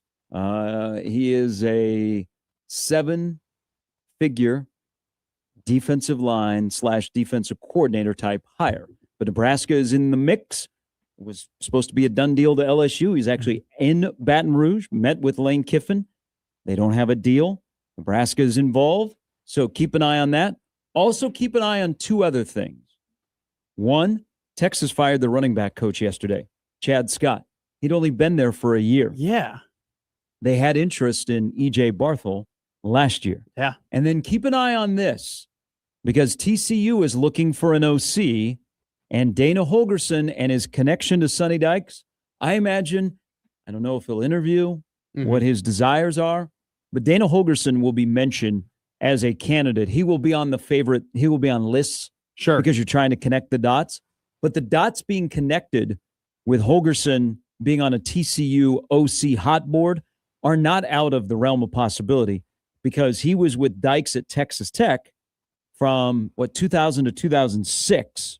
And then, if you remember, before he took over as offensive coordinator in Nebraska, he was a consultant analyst role with TCU last year before he got the phone call in November. That's a great So point. they lost their OC yesterday.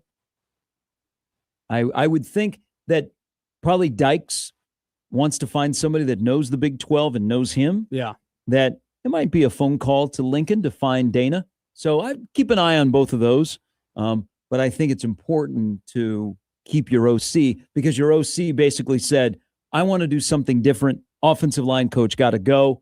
We're going to do different with the way we're going to block, because that'll allow our offense to do something different. Sure. But if I'm TCU, that's a phone call I would make just to see. $1,000,000%. Now, with Dana, in terms of his interest in the job, I think it's going to be fully dependent on what TCU's quarterback Josh Hoover is going to do, because he's got one more year of eligibility left, and he is awesome. He's really good. So, he made some couple plays that lost him that Arizona State game, but that's a quarterback that if Dana is allowed to be Dana and he has that guy throwing the football for him, I mean, if I were Dana, I'd probably be like, I know that I can probably have a better offense with gaudier numbers that maybe one day could end up getting me back into having a P4 job. Yeah, we don't know what Dana wants to do, but the fact that he kind of was moving and shaking on who we're going to get as an offensive line coach tells me that, okay, I get the full keys to the car and I don't have a curfew.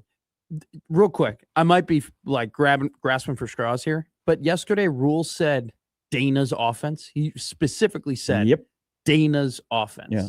Has he said that before in the past? I don't think to that extent. Okay. I think he let Dana have the code red on Donnie. Okay. All right, here is John. Good morning, John. Oh, morning, Gary. Good morning, Yeah, I'm kind of old school. Okay. Yeah, I was, thinking about this whole college CFP everything, and it first began back in the 90s with, the BCS, and I know the older I get, I just recently turned 60. I think the older I get, just going back to the old AP polls at the end of the year, perhaps having a 14-game college season, perhaps having all the teams play 14 college games, and just having perhaps having an AP poll like they did for decades and decades and decades. So you'd like the split national championship possibly to come back? Well, I would just like in '77, Notre Dame was 5 and Texas was 1. Notre Dame beat Texas in the Cotton Bowl, and Notre Dame went to number 1, and they won the national championship.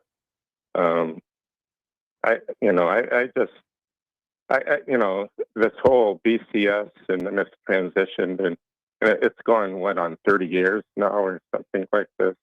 I think it began in 95 or 96, this whole system. Mm-hmm. But I think the system worked better in the 70s, 60s, and 70s and 80s. I know maybe I got my head stuck in the sand or something. But if you went to a 14-game college season where you have the Army, Navy, but theoretically all the teams could be playing 14 college football games. There's no reason to end the season at 12 games. Would you still have a bowl game, or would the bowl game be your 14th game? Well, you could have the Rose Bowl, the Orange Bowl, the Sugar Bowl, the Cotton Bowl, the Fiesta Bowl, the Peach Bowl. I suppose you could have bowl games, but I know. What are your thoughts on that, or am I just too much of an old timer? No. I appreciate it, and I kind of would like 4, but I knew that the money was too big and the sport was growing. Yeah, that we had to expand. I think we went too quick to 12. I'm glad that we've at least paused for a moment, not going to 16. But I know where this is going, John. We're going to go to 16, and then that 17 team is going to be upset, and we're going to end up at 24, which will be. Well, would they follow like Division II and Division III, where you have a 16-team tournament? Yes. Where North Dakota State is one. The one seed plays the 16 seed. Yep. And or in this case, in the FCS right now, the top seeds do get a bye. I think that would be the case. But I think when we go to 16, I don't believe there'll be buys. No. Yeah. There shouldn't be. You don't need a bye. Yeah, at 16. Yeah. Yep. But we're headed there, John. John, thanks for the phone call, and happy 60th birthday. And 1 versus 16 should essentially be a bye for the 1 seed. I mean, at this point, like the 16 team of the country playing the best team in the country, it really shouldn't be that much of a challenge for the top team. See, another part of this discussion will be, and the Big Ten yesterday put out that the TV ratings were enormous for Ohio State, Indiana, and Ohio State is much must-watch TV, and that window. I mean, the ACC, which going head-to-head with the Big Ten, dumb. But they have had 2 very interesting last 2 years, SMU, Clemson, and then having Duke and Virginia. So they're ending after the Big Ten game. So once, got overtime, everybody got able to watch overtime the other night. But they're going head-to-head. They did have 2 games that ended in overtime. The window for the championship game is perfect for the Big Ten. It's at 7 p.m. Central or 8 p.m. Eastern, or if being on the West Coast, 5 p.m., which is still wild that, you could watch sports. The game was over at 8, and we were like, hey, let's go out downtown Portland. Did those numbers force you to keep conference championship games? Yes, I think so. But if we expand, don't we have to lose conference championship games? Because there's no repercussion. Now that Alabama got saved, there's no repercussion for losing in a conference championship game. But that's why I think they're keeping conference championship games, because there aren't any repercussions. So you're only playing them for money, and it turns into an exhibition. Essentially. It's dumb. It's stupid. But yes, it doesn't. If I've learned anything over the last couple of years, where it doesn't make sense, because college football in a way just doesn't make sense currently. Like Kenny Dillingham laid it out perfectly a couple of days ago. He goes, you know what? The numbers are great. The money is great. We are killing it in numbers, and we are killing it in money. Everything else is a mess. He's like, straight up. Everything else about this sport, there's not one thing that isn't a mess. We're making a lot of money, and a lot of people are watching us, but everything else is a complete tire fire. So yeah, they essentially are playing these, no matter exhibition games at the very end of the season between 2 very good teams. So you could tune in and watch and say, oh, hey, Indiana won the Big Ten. Good for them. That's the accomplishment. And then you move on. And it doesn't matter anything about the playoff, because they don't want to lose those numbers. They don't want to lose those advertisers. They don't want to lose that money stream. And I think in a way, I think that the Big Ten game, the Big Ten championship game, and the SEC championship game, because we are now fans of teams, but we are also now fans of conferences. And so you are watching probably one conference more than you're watching another conference. And so I think that also if you take that away and you replace it with like a playing game, or you replace it with like another bowl game or something like that, like you kind of lose that sense of like, oh, I really wanted a culmination of who the best team in the Big Ten is, right? I think that draws people. Like I still do think that those championship games are a draw for people to watch, even if they don't fully dictate the seeding. I think we just watch football, period. It seems like every weekend when we get to Monday or Tuesday, there is announcements of record TV ratings. Yeah. I think we like the sport and we watch the sport. And that's why, so if Kansas State, Iowa State, Notre Dame, they're not in the bowl, I'm still going to watch.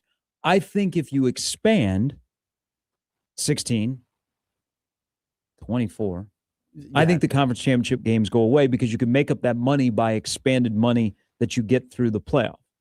Sure. And I also think we're at a stage where coaches want the season to be over sooner than later. They don't want it to be a 2-semester sport.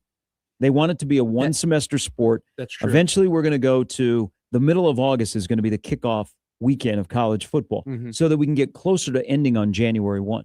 And it also boils down to, Gary, they probably make the same amount of money if whoever is broadcasting the games are okay with the different competition. Like, it just comes down to agreements, right? Now, it would have to be, you're right, and it would have to be the point where everybody gets a chance to broadcast the playoff. Yes. Okay, so Fox gets, a little bit. They don't get that monster TV rating on a Saturday night, the first Saturday of December. Yeah. They get a playoff game, or they get a share of, hey, every other year we get to carry a championship game, just like we do in the NFL. Yeah, they would have to.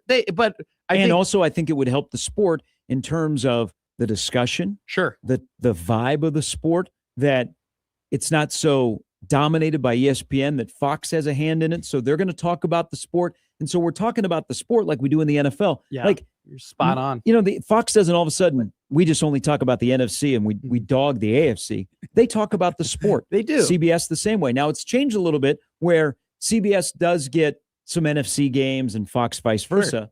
But it hurts college football that one network controls everything. They control the bowls. Yeah. They control the playoff. They control the narrative, and then they control Alabama being in over Notre Dame. Football is too big for that because it's funny, like with the NHL, ESPN technically owns the NHL, right? But when the NHL Stanley Cup, like the final is on TNT, is ESPN running ads being like, hey, go and tune into TNT? No, they're not.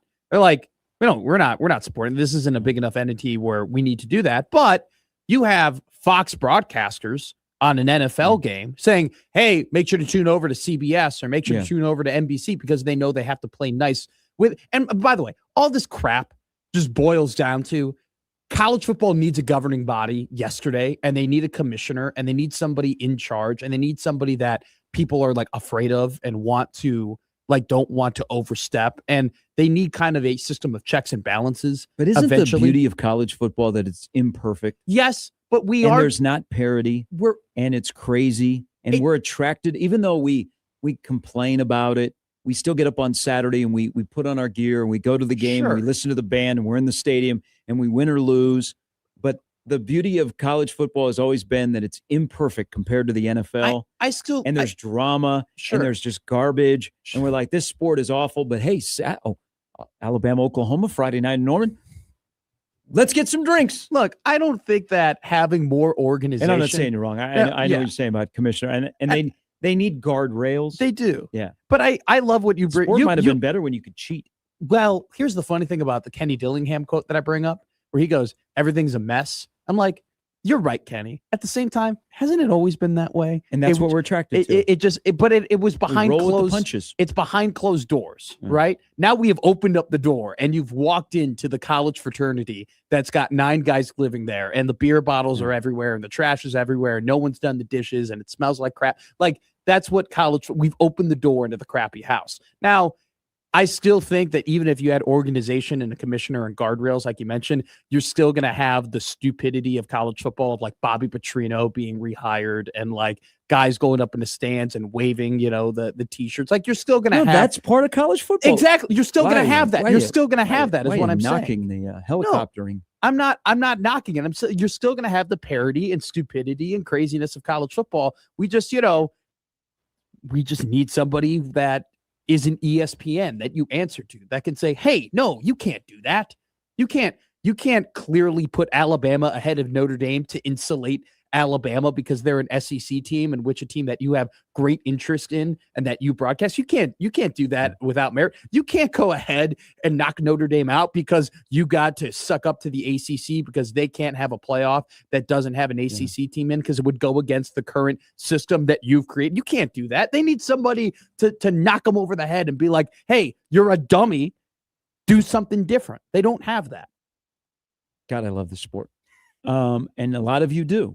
I do too. We watch. We will watch. We will watch these bowl games that actually begin this weekend. We will watch Army Navy, which is this weekend.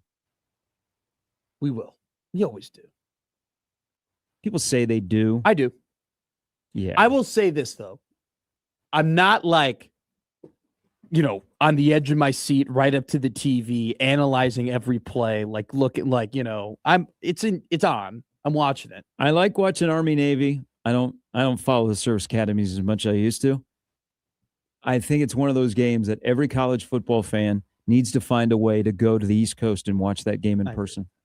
All right. A little bit later, John Walker stops by. Creighton volleyball tomorrow. Nebraska volleyball on Friday. Nebraska basketball tonight to take on Wisconsin. But John will have thoughts on the road for Brian Rosen.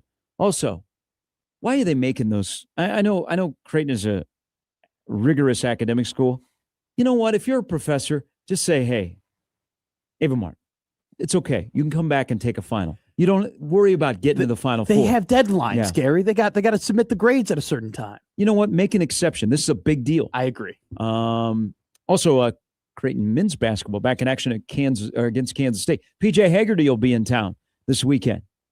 He's good. He's actually a guy that got paid, and actually he's not what was the guy from Illinois? Coleman Hawkins? Yeah. Who went to K-State? That is the I was like, hey, man.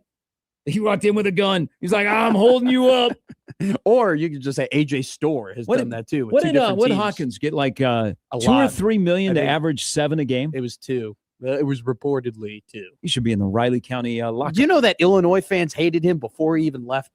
They couldn't stand him before he bailed on their team. Yeah. A lot of people at Illinois they hate. Not Wagler, though. That guy's awesome. Nope. They love the Euros. That'll be a tough game on Saturday. That's why I got to win tonight. There you go, Fred. All right, we're back with more of Gary and Matt after this on 1620 The Zone.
Hey, I was watching from MSG when I got home last night after Omaha beat Doane.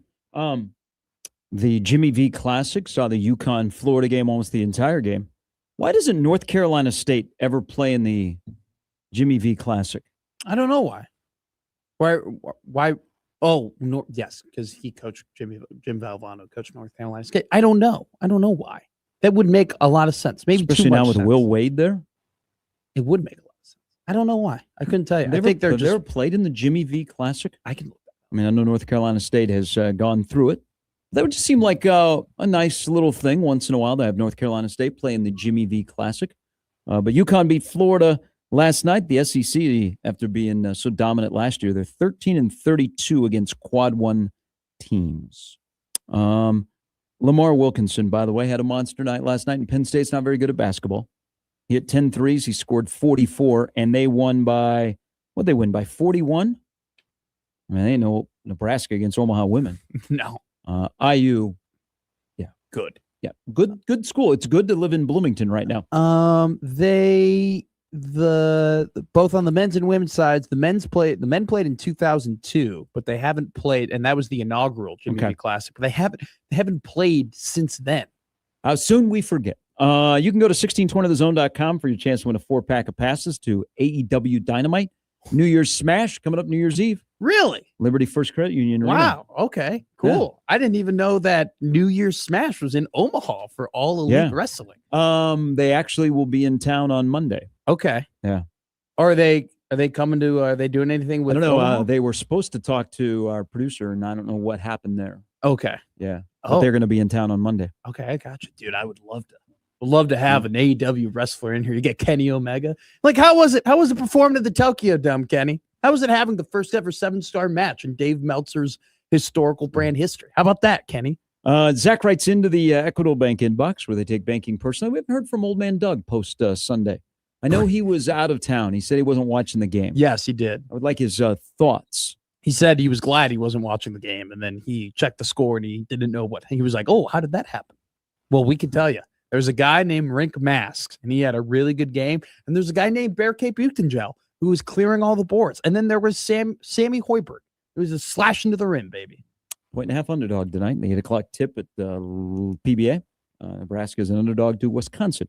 But Zach writes in, who would be the ideal candidate to be the college football commissioner? Because I would say Saban, but I feel he's even under the ESPN SEC vice and wouldn't be partial. I could not tell you. I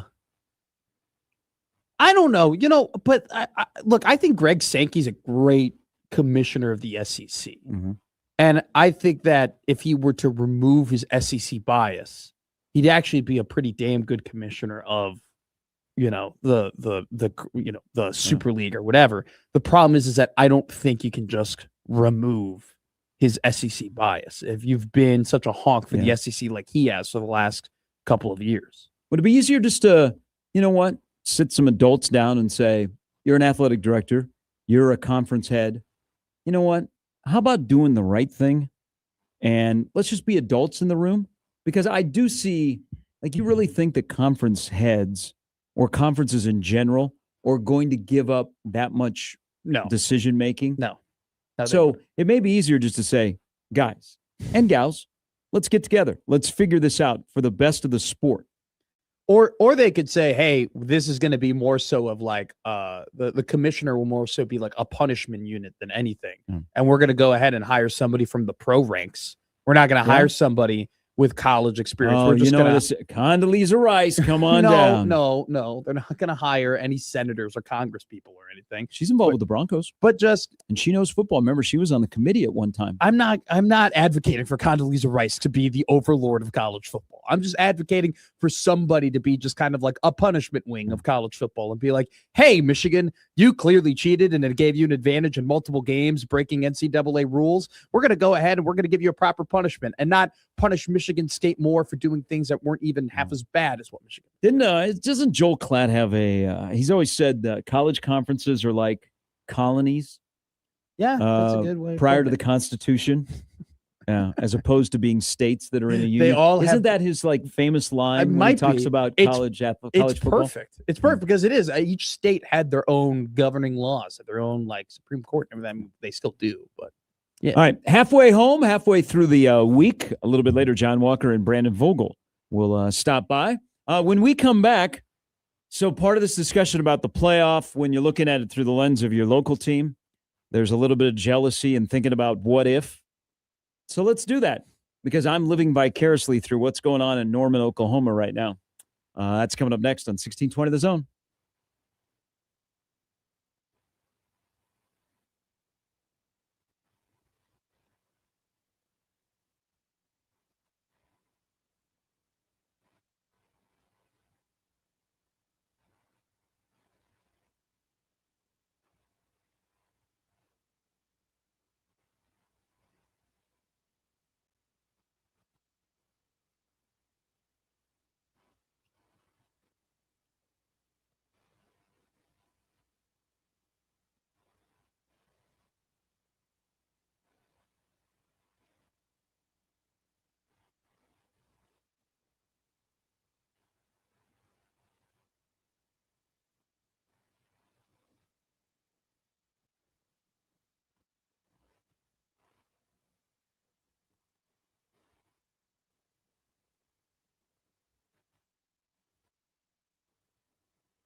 Have you been so now that he is scheduled to play, and it looks like possibly Phillip Rivers' first game as a 44-year-old grandpa with what has he got? 10 kids. He's got 2 daughters that are married. He has a grandson. His 7th grade kid is like really, really good. yeah, He coaches high school football.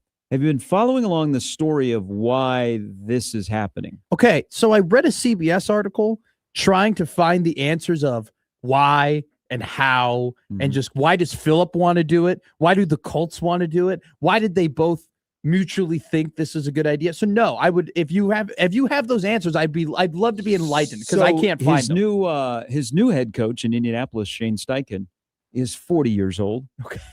Him and Rivers have a relationship, and Philip Rivers' high school team in Alabama, they run the same offense as the Shane Steichen offense with out the of here. Colts. So that's why, like, this makes kind of sense. It doesn't make any sense. No, it does. It doesn't make any sense. Somebody like Philip Rivers, who is a little bit unique, and now he has passed up. You know, he was a semifinalist to be in the Hall of Fame. Now we set it back another 5 years. I think this is okay. Just, you know what? Just to see. I know the offense, just to go out there and see. And it's not like he's going to come in and he's going to throw the ball 45 times a game. He's going to do this. Turn left, turn right, hand it off to Jonathan Taylor. And what if they get to the postseason? Is he automatically the comeback player of the year in the NFL at the age of 44? I'm here for it. I will watch Philip Rivers play. Not ideal that his first game more than likely is against Seattle in that defense. But this is okay. A guy that wants to just see, and they wouldn't put him in this position if they didn't think like, okay, physically he's okay to do it. Let's just let it rip at 44. George Blanda, come on back. I hope they didn't do the physical and we're like, man, we don't know if he's going to make it, but we're going to roll him out there anyway.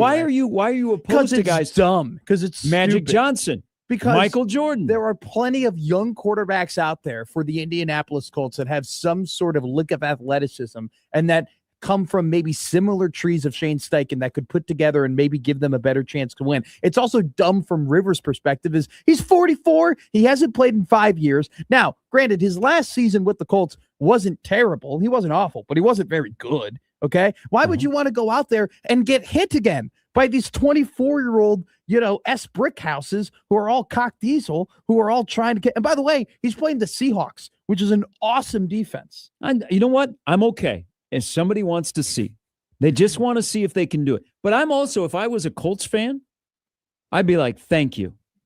Our ownership group realizes that we had a chance here. Now the season is starting to slip away.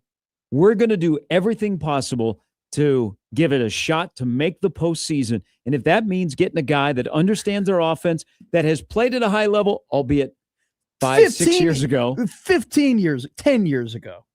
He was still serviceable. Serviceable is a very serviceable 5 years ago. Serviceable. They just need a serviceable quarterback. But there are other options potentially out there that they could trade for, or that they could. But no one. That's no guarantee. There's no guarantee that Flacco they'd be able to get him back, or that the Giants would release Jameis Winston so you could sign him, or Jacoby Brissett. You don't have those options. Your option was Philip Rivers, and the fact that he has been running the Colts offense with his high school team. You don't have to have that bridge to cross. I think this is a fun story. Why are we opposed? Because it's dumb. Why is it dumb? Because I feel bad for Philip Rivers because he's going to break 2 ribs in about 2 weeks and he's going to have to go home. But don't to you his think he already grandchildren. thinks about that before he ever decides to come back? This is like Nathan in Ohio coming to play in the NFL. He's at home and he's got 18 kids. And he's like, I want to get away from him. I still am in fairly good shape to play football. If Philip Rivers ends up making the playoffs, by the way, no doubt he will win comeback player of the year. I mean, DeMar Hamlin died, okay? And he came back and he played. And we gave the award to Joe Flacco because Joe Flacco was sitting on his couch, okay? DeMar Hamlin came back from the grips of death, and Joe Flacco came back from being a couch potato. We decided to give it to the quarterback and not to DeMar. So, yeah, Philip would end up being the comeback player of the year. If Philip ends up getting the playoffs, give him the MVP. It would be one of the most incredible. This would be one of the most. Be a little bit I'm being sarcastic. I mean, just like this would be. I'm pretty sure there's a movie called Mr. 3000. Of a guy who they take off 3 hits from his batting total record and it put him from 3,000 to 2,997. So he comes back to get his 3 hits. This is like Philip Rivers trying to add. Maybe he thought, you know what? I'm only a semifinalist. If I'm going to get this thing over the finish line to get into the Hall of Fame, I have to come back. Ooh, now you got me. By the way, rest in peace, Bernie Mac, but you ruined the Cubs. You're a White Sox fan and they let you sing the 7th inning stretch and you ruined it. So, whatever happens, I will not be watching Mr. 3000 ever again, even though it's kind of an underappreciated baseball movie. Such as an underappreciated baseball. Philip Rivers is 694 passing yards, away from passing Big Ben. So maybe that's it. So is this the play? Phil thinks he's just on the verge of being a Hall of Famer. So 5 years removed from playing his last game in the NFL, he's got to come back. You don't. You understand that there's a lot of young quarterbacks that are chomping at the bit that would love to have Phillip Rivers some at 44 might be better than a lot of the young backup quarterbacks. That would love some sort of opportunity to go ahead and play for the Indianapolis Colts. And yet we're going to give it to a guy where I hope he doesn't like break a hip scrambling or he doesn't buckle a knee or anything like that. How is he in any physical shape to be a NFL quarterback? Let's don't go crazy and look at his career as a quarterback and go, man, he was in optimal shape. He was just kind of a normal guy playing. But John is wondering in the Equitable Bank inbox, is quarterback the easiest position to play in all the sports? Sounds like it, according to Matt. No, it's not, which is actually my point, that it's so hard to play that you can't just bring a guy who hasn't played in 5 years and do it. Look at Tom Brady. Why Tom Brady was balling out at 46. George Blanda played at 48. But that is the greatest athlete of all time. Tom Brady is. By the way, why is it the Colts always on the other end of doing stupid crap? Like, What do you mean? they hired Jeff Saturday, which made zero sense at the time. Then they had that historic, they blew that historic lead against the Minnesota Vikings. They cannot quit people that have played for them. People that have played in Indianapolis and have worked for the Irsay family are like connected. Like look at McAfee. McAfee stayed in Indianapolis. Peyton Manning still talks about the Colts, even though more people right now associate him with the Broncos. Jeff Saturday, former Colt. Let's make him the interim head coach in that disaster. Phillip Rivers played with the Colts. Do you think that if the Colts punter got hurt, they would call McAfee? Yes, and McAfee actually yesterday said he would go back and do it. Because he's all about the clicks now. He's all about the content. That would be really. Doesn't he have a song out? Isn't he a singer? Dookie, I think, is what the name of the song is, and it's terrible. Yeah. But I respect the grind from McAfee. I was a Heartland radio guy with Pat McAfee. Okay. That's going way back. Okay. That's all the way to 2015. I'm not mainstream McAfee. I was Barstool McAfee. I do respect the grind, though. Even though his song is terrible, I respect the grind. See, I respect that the Colts ownership is like, we got to do everything to try and save the season. We got Jonathan Taylor in the backfield. We just need a quarterback. And if Phillip Rivers reaches out to us and he's in shape and he can do it and he knows the offense. This is so crazy. It's so crazy. It's not like Phillip Rivers runs RPOs. Okay. I know. And you're going to watch. And if he hasn't played. All you have to do is get to the tournament. And if he's the guy to get you to the tournament and he's better than anybody you have, why not? This guy was a semifinalist for the Hall of Fame. He's still in good shape. Still knows ball. You know this just as much as I do. Defenses over the last 5 years have changed drastically. Okay. Yeah. They're not everybody's running the same, cover 2 quarter shell anymore. Okay. And basically nickel, which probably back in 2020 was like more of a package, has now become the base. And they're doing these you're going to put this guy up against Mike McDonald, who is slowly becoming one of the most innovative minds in defense. It's not like Phillip Rivers, though. I mean, Phillip Rivers, smart guy. He's got Shane Steichen. I mean, they need to find a way to settle the offense and get back to the basic of hand the ball off to Jonathan Taylor. Use that offensive line. They're on the brink of having a really, really positive season go south. My ownership group said we got to exhaust all possibilities. Nobody else wants to give us a quarterback. Our guys that we have on the roster. You're telling me Phillip? Oh yes. I love this, and I will watch it. And I am rooting for Phillip Rivers. You just want to see the weird throwing motion one more time. Yeah. I mean, why? It's a great story. You ever hear that? Does this song 44? Now I want Aaron Donald. I want Barry Sanders. I want Robert Smith. I want Jason Kelsey to come back. How many yards do you think Barry could give you today? Barry Sanders? Yeah. Probably 5. We're up there in age as a running back. We are. Yeah. I don't know. When I saw the Super Bowl 50 commercial, I go, Jim Brown looks good. Aaron Donald could walk back into the Rams facility and he could give you probably in a week lead up, he could probably give you 25, 30 snaps. Maybe even more. Did you see him working out with who's that great Jared Verse? And he basically made Jared Verse throw up. Phillip Rivers has a son, by the way. You brought up the one who's in 7th grade, but there's also one who's he's a junior, and he's like a 4-star quarterback. His name's Gunnar Rivers, which is an awesome name. He's got offers from Auburn, Boston College, Miami, and South Carolina. great. This is what embrace this story. This is Not my team. I mean, but I'm going to watch the Colts. It actually does benefit you because if you're going to get into the playoffs, you kind of We're not getting into the playoffs. All right, it's You're- going to be you better still for the can- Chiefs not you to get in the playoffs. They're you going to be still can eliminated think this that way. weekend. who are you playing this weekend? I don't even- Chargers. Okay. It's okay. That's a Okay, tough matchup. I'm already looking at mock drafts. I'm already looking. Are we going to be able to get Oh my Jeremiah God. Love? How have we flopped roles in a year? In a year, you went. Because for do you the want my first time in a long time, my team will not be in the postseason. Hey, do you need my subscription to McShay's report? You Nope. want to go ahead Nope. and make sure you're keeping up on all the guys that you can potentially draft? Do you Nope. want my Nope. subscription I to got the college. I got the NFL draft matrix. Updates me every day. What's that? I don't even know what that is. Oh, I'll share it with you. All That'd right. be great. Little- That'd be your payback for me giving you PFF, which somehow you became better at navigating PFF than I did. Remember those? Remember that season, the 2025 season, when PFF became like the Bible around here? It didn't become the Bible. It just became a great tool to use. Hey, we got a lot of positivity out of that. Average depth of target, pressure to sack ratio, available yard percentage, drop percentage, catch percentage. We got a lot of great things out of there. We got even sack distribution percentages. We learned a lot through my $150 subscription to PFF. Yeah. Now I'm having debates with people about Georgia Tech's sack rate Whoa. with Haynes King as the quarterback and being a mobile quarterback. Real quick, I'm looking at Emmett Draft's mock draft database right now. A couple days ago, 4th round of the Chicago Bears. Most recently, Emmett Johnson. 3rd round to the Kansas City Chiefs. Emmett Johnson. Really? Yes. That's the most recent mock draft. SEAL Team Knicks tweets at the show.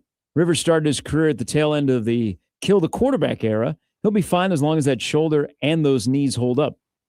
Dino says, you want to, he's talking to you. Yeah. You want to see Kaepernick? No, I'm not asking for Kaepernick. Smart vet to manage the offense. Iowa JD, who's a Viking fan, said he'd take Phillip Rivers over J.J. McCarthy today. There's probably so many quarterbacks that are on practice squads right now that are chomping at the bit, who are much faster, much mobile, much more athletic, have been in actual meeting rooms. We're talking recently. about a semifinalist to go to Canton. Yeah, 5 years ago is when he played last, and he was fine. A lot of athletes come back. We're not asking to play a full season. By the way, when is an athlete coming back ever really like fully worked out? It's way more on the other side. I've in my lifetime, I've never seen an athlete come back and it worked out perfectly. Maybe Gronkowski. Gronkowski might be the only one where he came back and it worked. Until Phillip Rivers. No. All right, when we come back, let's have some jealousy and let's dream big when we return on 1620 The Zone.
How did no one, not going to say notice, but not put it out there when they saw Matt Rule at his daughter's basketball games talking to a stranger? Now, that might be a good thing in Lincoln, like they leave Rule alone, or it's like, here's 7 and 5. I'm be talking to a stranger. But then nobody said, I wonder if this is a defensive coordinator candidate. And they tweet out a picture and people go, that is, I have no idea.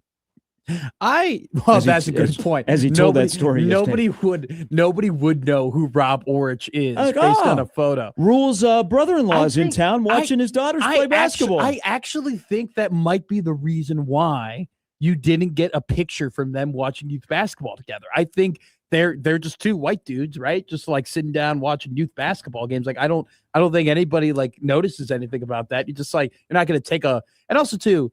Like, I think one of the most rude things to do in society nowadays is just to take a picture of somebody without like any sort of consent or be like, just randomly take a pic. So you don't want to be that guy. So I think some people are like, oh, Matt Rule's here.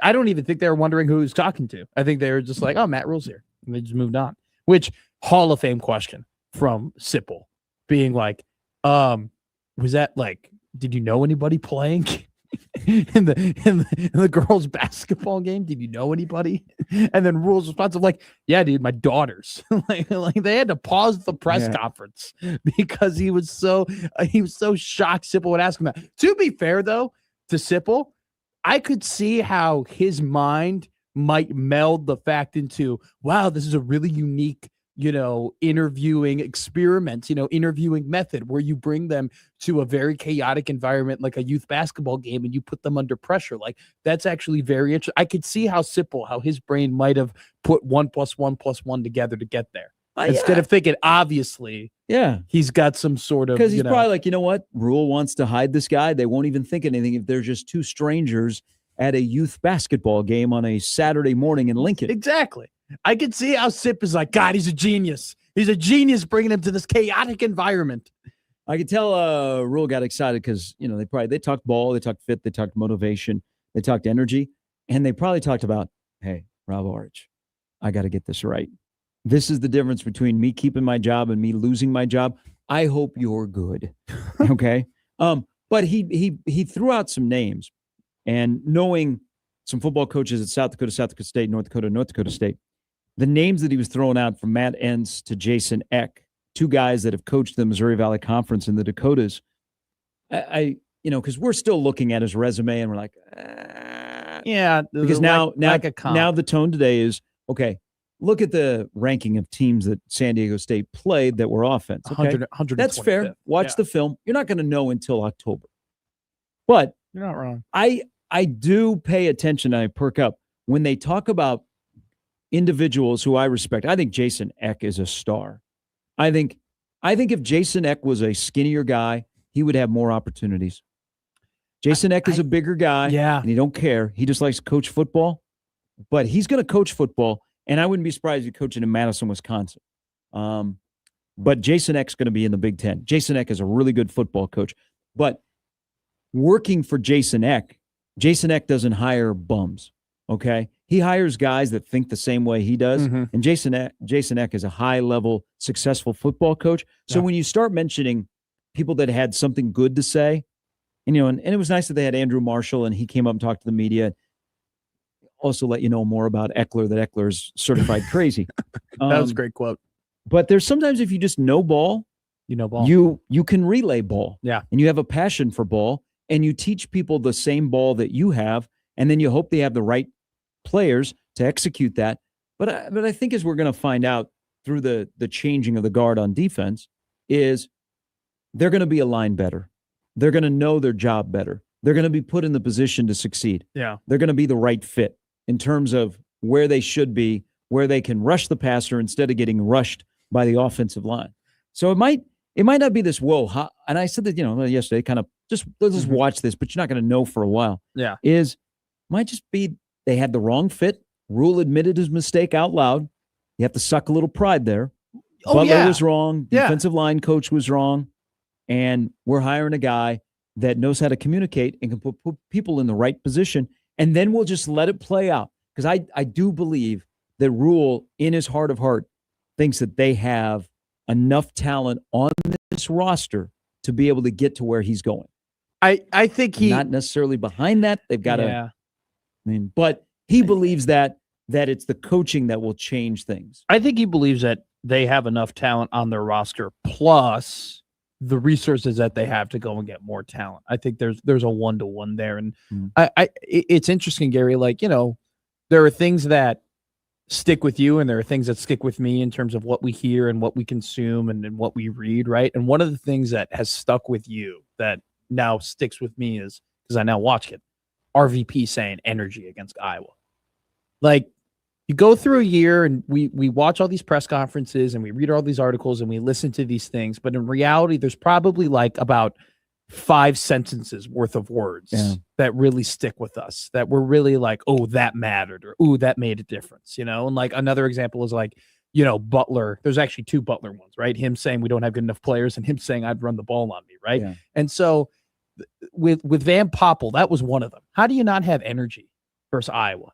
That should go without saying. So this was the quote: "We didn't bring the energy." How is that even? And look at the game you played against Minnesota. They brought the energy. They were ready for you. They wanted to beat you, right? You're not even that big of rivals with Minnesota.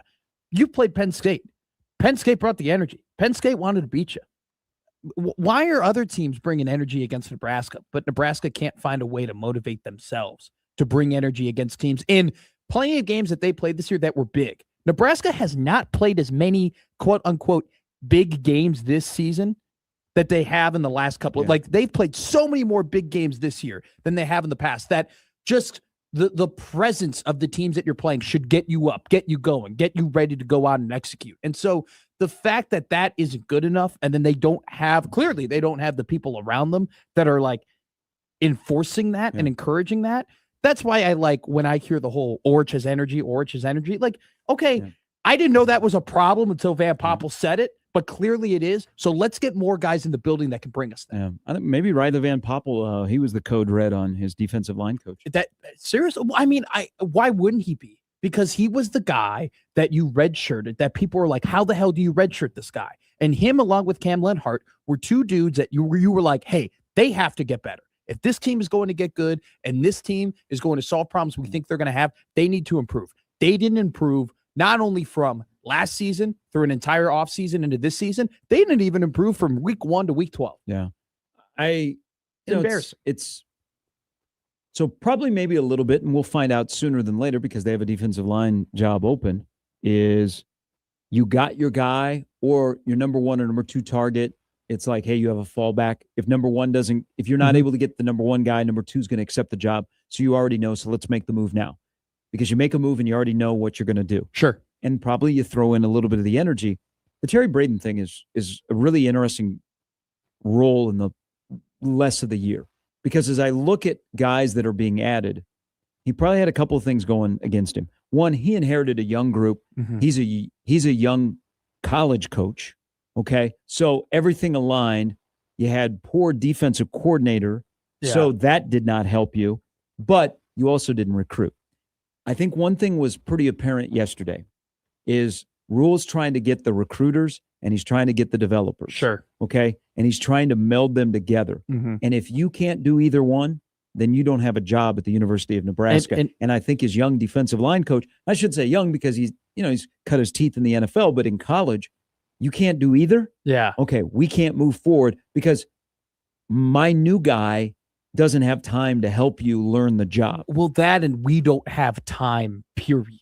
Okay. They have not won enough games to give Terry Braden the runway for him to develop as a good coach. Okay.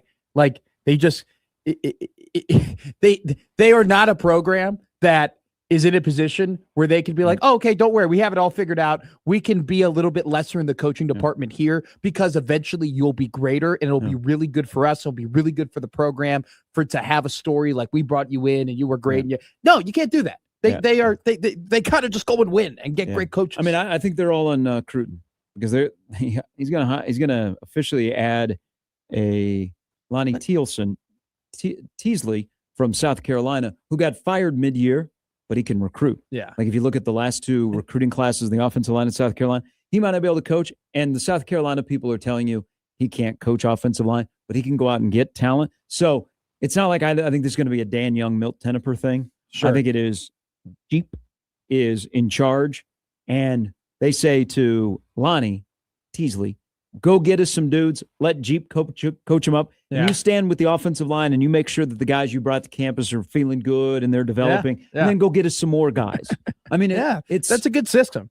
So I don't know what the title would be for him. I don't know if it's co-offensive line coach or because you're able to have more bodies. It's kind of the Mosey role. Sure. Where go get us some guys. You're going to be involved on field, but we're not going to have you on the staff list in the first 11 slots, but you're going to go and get us guys. You're in the talent acquisition department. Yeah. I think it's interesting that they haven't maybe done that more, considering the fact that they just have all these open slots and coaching. Like you can have seemingly as many coaches as you want nowadays. Back to the whole Terry Braden discussion real quick, because I want to bring this up. Like, you're right. He brought in he was brought in to coach in a very young group, and he wasn't, in terms of a experience perspective, wasn't put in a good position. Mm-hmm. But I think what was underrated about Tony White leaving for Florida State was Terrence Knighton leaving for Florida State. Like, I don't think we talk about like the Junior and Bonner injury of like, I don't think people realized at the time how big of a loss that was. Like, I still don't think we realized how big of a loss T Knight. Well, okay, so that's on Rule though. That's on Rule. Sure. Okay, so Terrence Knighton wanted to get to Florida. He loved Florida. Yeah. Okay, so once Tony White got the job at Florida State, Knighton was out the door. Mm-hmm. Okay, and you knew what you were getting into in terms of, okay, we are flipping that room a bit because I just lost two guys that are NFL worthy.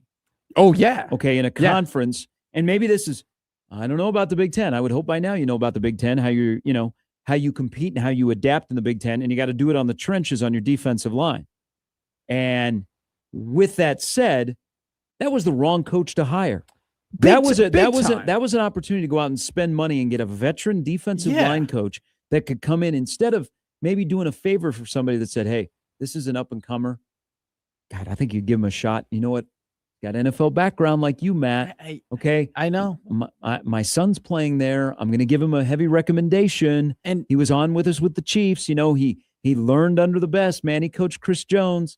Okay? He was not the right guy. That's on you, knowing the situation. And okay, it wasn't like it popped up on you at the last minute, and all of a sudden, your tight end coach gets a DWI, and you're like, "What do we do?" Sure, you knew about this. Yeah, I also think there's part of Rule doesn't like to dingle and dangle and stretch hires out. He likes to narrow in on a guy, and if they talk the right language and he gets the right recommendation, he just says, "Welcome to the fam." Yeah, he admitted he canceled interviews with Orch. He was like, yeah, I canceled a bunch of, so you're right. I mean, that's a good observation, but like, I like that you said all the things that you just said for this reason, because he should get credit for making good hires. Okay. He should, like, if Jeep Wade ends up being a good hire and Orch ends up being a good hire and they end up getting Elijah Robinson, we should say, hey, good job. Great job. Would do it. We also need to though, give him as equal negativity in terms of why did you have to fire him in the first place? Like, we need to also establish the fact that he has failed in the past to do that. And in an ideal world, it doesn't take you failing to then make a great decision. You should just hopefully just make a really good decision or make thoughtful decisions, because that's your job to do that. So I mean, and also too, like, on top of that, it wasn't just that T Knight was a great coach and he developed all these guys. So T Knight was beloved. Like he was loved amongst those players in the D-line room. So you needed, in a way, to bring in like a stalwart, long-time defensive line coach that had pelts on the wall, so he could walk into a room and be like, look, I know I'm not like, your best friend like T Knight was, but I'm the dude. I know what I'm doing. You got to respect me. All right, John asked what's going on with Satterfield. Apparently he's not going anywhere. I think that some of the connections that are being added to the staff, now his salary is going somewhere, because if you're going to pay $1 million to a defensive line coach, you have moved some money around. For sure. Yeah. I hope, at least. You assume. There's no way that they couldn't do that. Well, you're not paying. You're going to be on a tight end contract at the end of the month. Yeah. Who's got? So you're probably 500,000. I would think 5 to 6. I would Mhm. probably say. I mean, I wonder what he's 1.4. Yes. I wonder if they maybe just, hey, we'll make it easy. We'll slash him in half. I mean, that still would be expensive.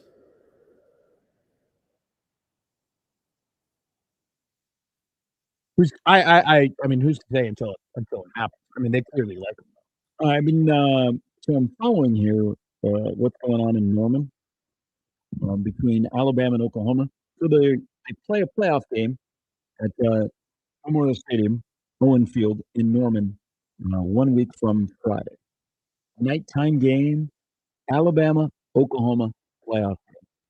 So sad. And they are moving. So the OU operations, they're moving some things around, including exams. So they've moved up exams. I think graduation's not till Saturday, so it's not put off by the football game, but on a Friday night. But all I could think about, all of our discussion this morning about the college football playoff and all the attention to the college football playoff, it's tough to find information on other bowls. Even though I do have my list of 10 bowl games that are not playoff games that I like, the Las Vegas Bowl is not in there. Damn it. It's now that spread in some places up to 15.5. It might go to 40 if Latif don't play. But with that said, you can dream the impossible dream to some, to be fully husked. Okay. That what would it be like one time to host a playoff game in Lincoln? I think if that happened, now ideally you'd like to be in today's world, oh, I don't want to host a playoff game. I don't want to go on the road. I want to have a bye. I want to go play in the Rose Bowl. But, if you happen to get in and you happen to host a home playoff game, it would be bigger than Volleyball Day in Nebraska. Yes. It would be better. It would be bigger than Volleyball Day in Nebraska. I think with how starved this fan base has been for just any sort of success, it would be easily the biggest game since a national championship. Well, it would be automatically one of the top 5 all-time games in that stadium, regardless of outcome, because it's a playoff game. Yes. It is a college football playoff game that will be played at Memorial Stadium in Lincoln. They'd have to winterize the stadium.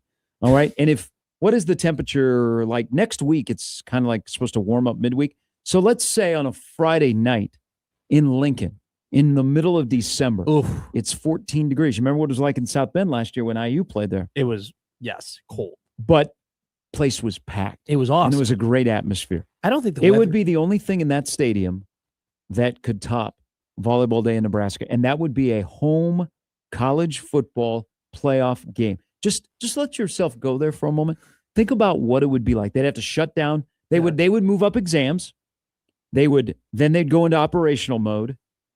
And it would be a playoff game in your home stadium. Dude. A playoff game. The whole day, the whole week. Look at the buildup. I haven't listened to the Animal down in Oklahoma City, but maybe I will. They have this big buildup. They have almost a 2-week buildup to a home playoff game. Think about that. If you were able in Lincoln to host a home playoff game, what the buildup would be like, what the excitement would be like, and what that stadium would be like under the lights. And then between the third and fourth quarter, when they do the light show, because it's a home game. It is. You get to do all of your stuff that you do for a home game. When the Killigan song plays at the end of the first quarter, oh my God, it'd be rocking. Dude, it'd be backed up all the way to the Air Space Museum. I mean, it would be ridiculous how stop and go traffic would be. You want Matt's asinine question of the day? Sure. Okay. If you were to host a home playoff game, would you rather be like the 5 seed playing the group of 5, 12 seed, or would you rather be like the 6 seed or the 7 seed playing a fellow really big deal power 4 team? I wouldn't care. Okay. I wouldn't care. Home playoff game. I'm good enough that I got into the top 8. Yeah. To host a playoff game, I wouldn't care. Okay. I thought maybe there might be some people who would be like, I'd rather be a 6 seed because I want to play Listen, we've been in the Sahara here. Don't be greedy. That's why it's an asinine question. That's why it's a Matt's asinine question of the day. All right. Save more asinine questions for John Walker. He'll join us coming up at 9. Brandon Vogel stops by at 9:40 on Gary and Matt on 1620 The Zone.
All right, Nebraska basketball tonight. Big one down at PBA to kick off the Big Ten season. Nebraska going to be much better at home this year in the Big Ten. They take on a Wisconsin team. First road game for Wisconsin. So that offense that has the second best pace in the Big Ten. We'll see how that equates. Lots of threes will probably be shot tonight. Yeah. Threes and buckets at the rim. That's my prediction tonight. Isn't that just basketball in general? No, you have some mid-range. You have some back to the basket in the paint. Rink had a baby hook on Sunday, and I loved seeing. God, you'll never get me to like you more than just doing a baby hook in the paint. That is one matchup problem. Nebraska gives up something like they're 364th in 3-point attempts given up per game, and they're like 350th and 3-pointers made per game. Wisconsin is, I think they're top 15 in both 3-pointers made and 3-pointers attempted. So from a matchup perspective, they might have to do a little bit, some different things from a defensive perspective than maybe what they're accustomed to. But make or miss game, like you kind of mentioned. Only one time in the history of Nebraska basketball, they started 10-0. They've won a Big Ten opener since 1819. Wow. Not 1819, but 2018, 2019. Yeah, I put that. The thing about this team, and again, they're a slight underdog. I think a little bit of it is they put stuff into a computer. It's going to be a tight game no matter what. I mean, it's kind of like okay, Fred, what do you got for me? Is Nebraska has stayed in character, like through the first 9 games. Like their character is shooting threes and scoring at the rim. So they really haven't deviated from that.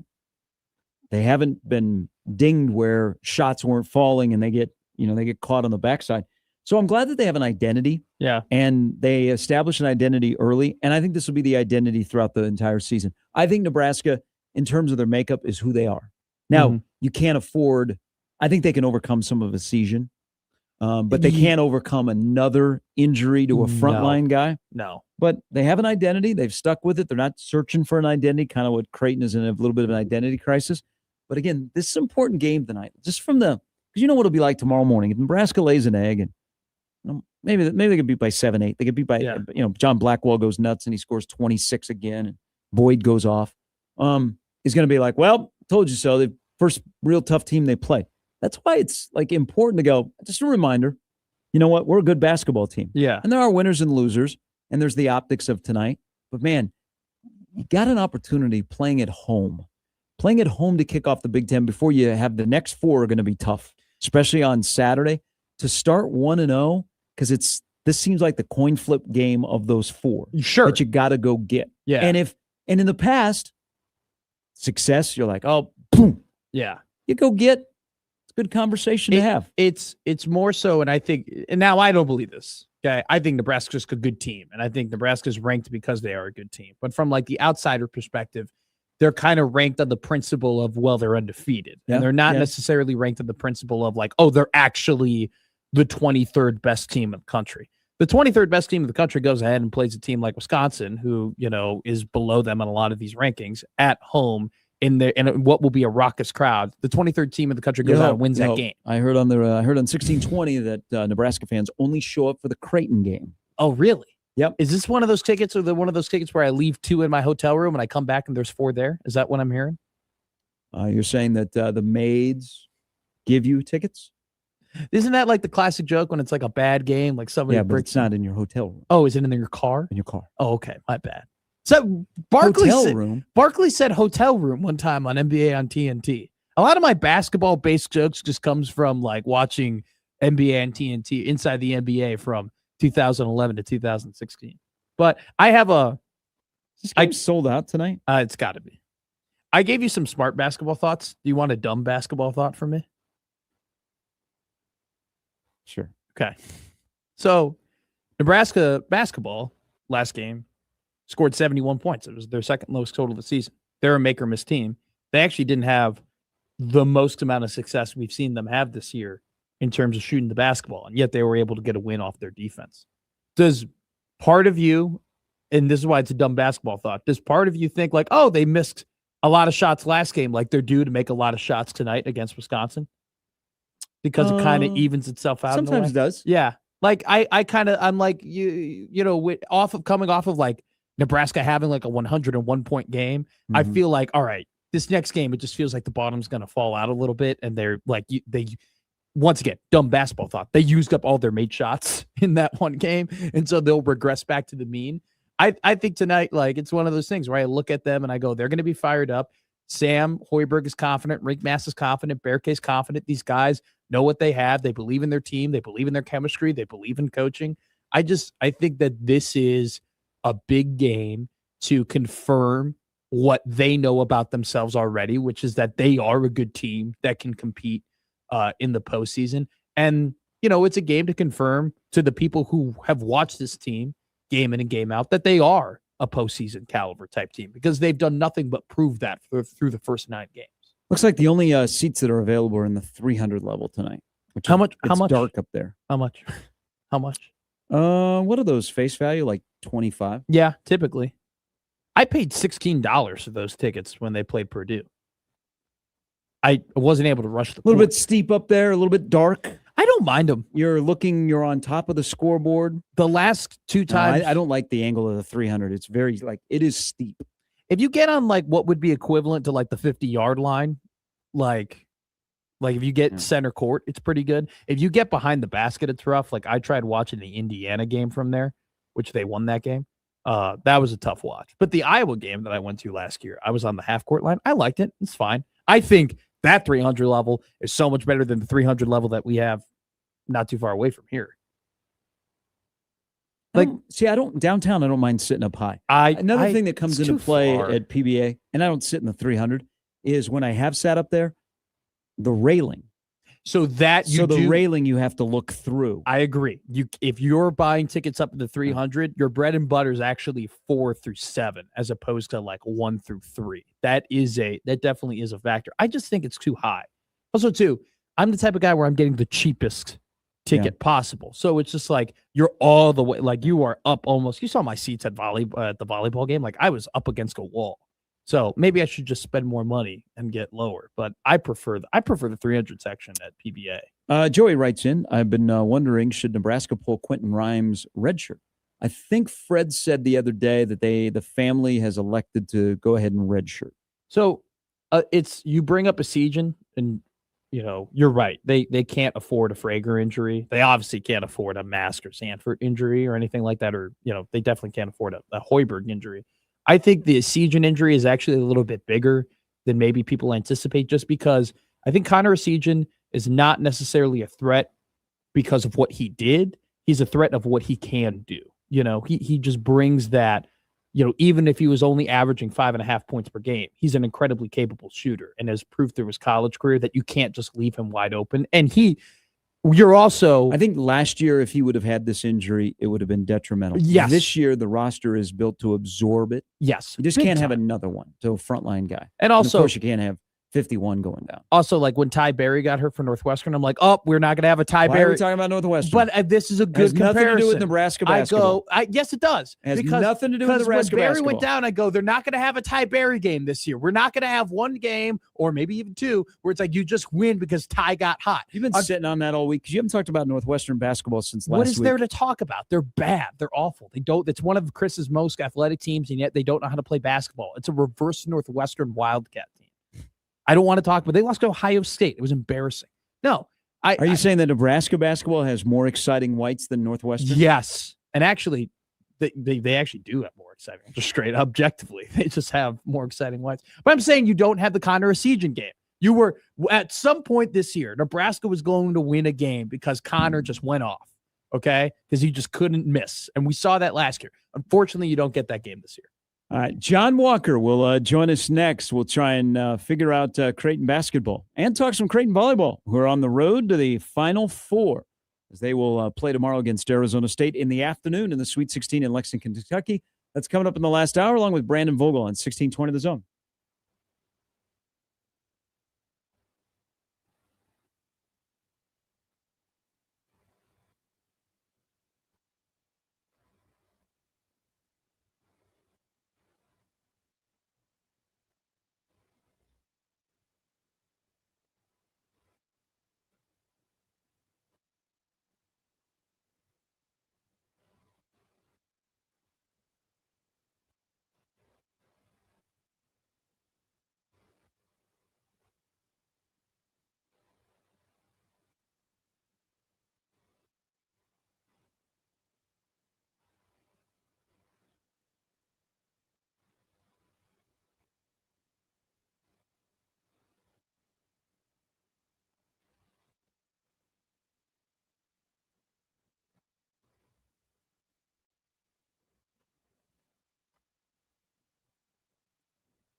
All right, let's welcome in our friend for the World Herald. Covers Creighton, covers Nebraska, covers everything ball, knows ball. It is John Walker. Good morning. Hello. Good morning, friends. How are you? I'm good. It's a little bit of a busy week for me personally, so I'm trucking through, man. But otherwise, I'm good.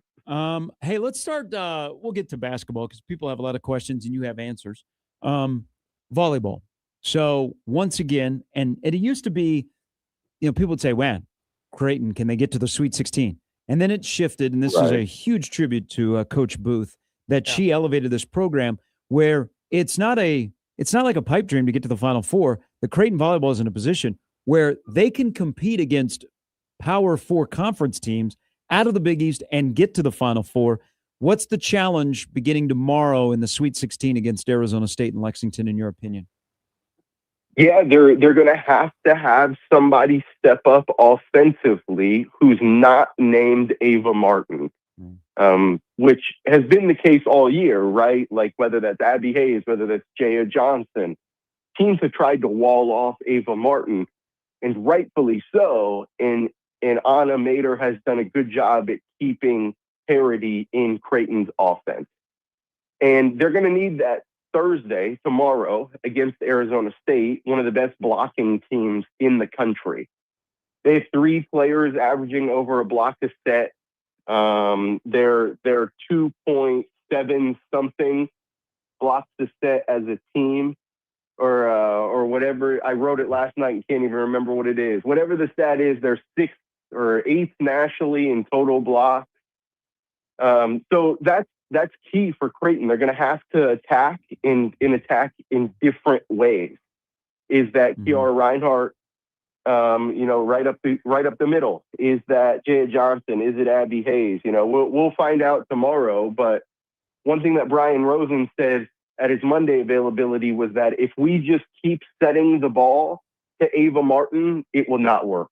Yeah. So that's really, really, really the key, guys. And then not as much of a key, but certainly one as well, is that the Jays are going to have to stop down or are going to have to slow down Arizona State's top outside hitter. She was the Big 12 Player of the Year, is one of the 14 semifinalists for AVCA National Player of the Year. So it's crucial. It's crucial that the Jays work around a block and that they put a solid one up on the left side as well, on the right side as well. Now moving to basketball, John, first couple games of Creighton basketball. Let's talk about the games that are just the entirety of the games, right? And the problems that we've seen from Creighton basketball. There's been moments where the ball's too sticky on offense. There's been a lack of perimeter defense being played. There's been a difficulty of clearing the boards, especially on the defensive end. I've talked to you about the fast break offense. I've talked to assistant coach Mitch Ballock about the fast break offense. It just isn't necessarily what we're accustomed to seeing from Creighton basketball.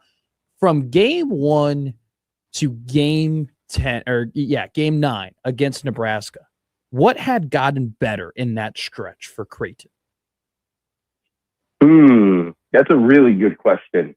I would probably say that they are it's not a characteristic. It's not the fast break.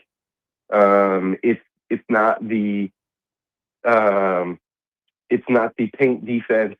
It's not this, that, or the other, because they are still struggling in a lot of those areas. But I think with each game progresses, we're seeing somebody step up into their roles. And usually that process doesn't take this long for Creighton. Think back to last year, and we've used this example before, guys. Everyone knew their roles, and coming into the season, they knew all they had to do was get Pop Isaacs and Jemiah Neal up to speed. So that acclimation process wasn't that long, right? Or if it was, it wasn't as much because you were only doing it with 2 guys, getting them used to it, right? And now you have to go through that same thing with 9 guys. And in all of the, the 7 returners, none of them are in the same role that they once were. So everything's new for everybody. And I think with each game that passes, we're seeing people settle into their roles. Josh Dix is asserting himself as a scorer. I know that didn't happen much Sunday. Blake Harper at times has asserted himself as kind of a leader of this group. I think back to post Gonzaga when he kind of answered for the team and said, that's not acceptable, yada, yada, yada. So, yeah, I think that's been good to see. But the problem is, guys, is they're running out of time. Like, it's so difficult to go into Big East play and say, our non-con wins are over Oregon and Kansas State. And that's, like, obviously they still have to play the game Saturday, right? Mm-hmm. So, like, if they come out of non-con play and their wins are over Oregon and Kansas State, at best, that is not a good NCAA tournament resume heading into Big East play. So the fear, guys, of course, is that it takes too long, or the fear was always that it would take too long to put these puzzle pieces together. And by the time they did all fit together, the tournament resume would be bleak. And that's kind of where we're at the moment. So it's been nice to see people settle in to who they're probably going to be in late January, in early February. But boy, oh boy, does Creighton need them to be that player now? And a lot of guys just are not. Yeah, and now you look at the roster and you're either, a month, 6 weeks in, 2 months, you're like, okay, we have buyer's remorse on how we put a roster together, or we are very, very happy with our purchase. And Creighton acquired a lot of talent. You brought up Dix, and I want to stick there. Because if you look at his numbers, he's been solid. I mean, he's had serviceable efficiency all 3 levels. And he's that guy that you saw at Iowa and a little bit this year. In the flow of the offense, he's cooking. But do you think he has it in him on a nightly basis now to just take over, where he is the main guy, and instead of being in the flow of the offense, he's the guy that leads the offense? That's what we're waiting to see. And we saw it a little bit in Vegas.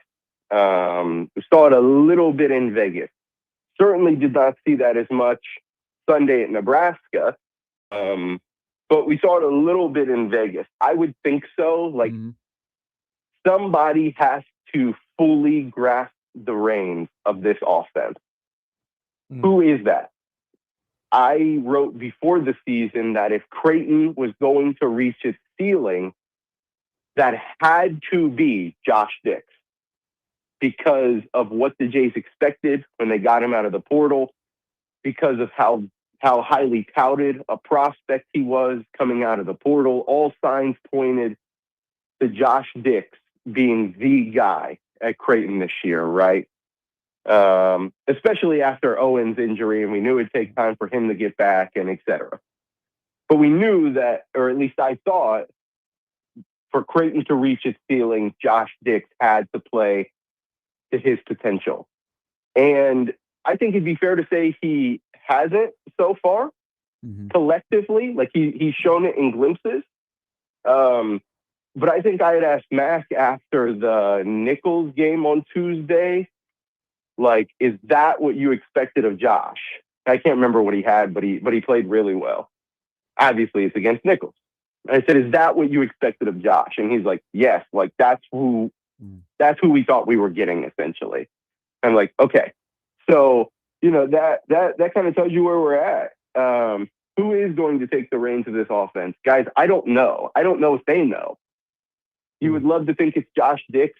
I think, again, for this team to reach its potential, whatever that looks like at this point, it kind of goes through Josh Dix, especially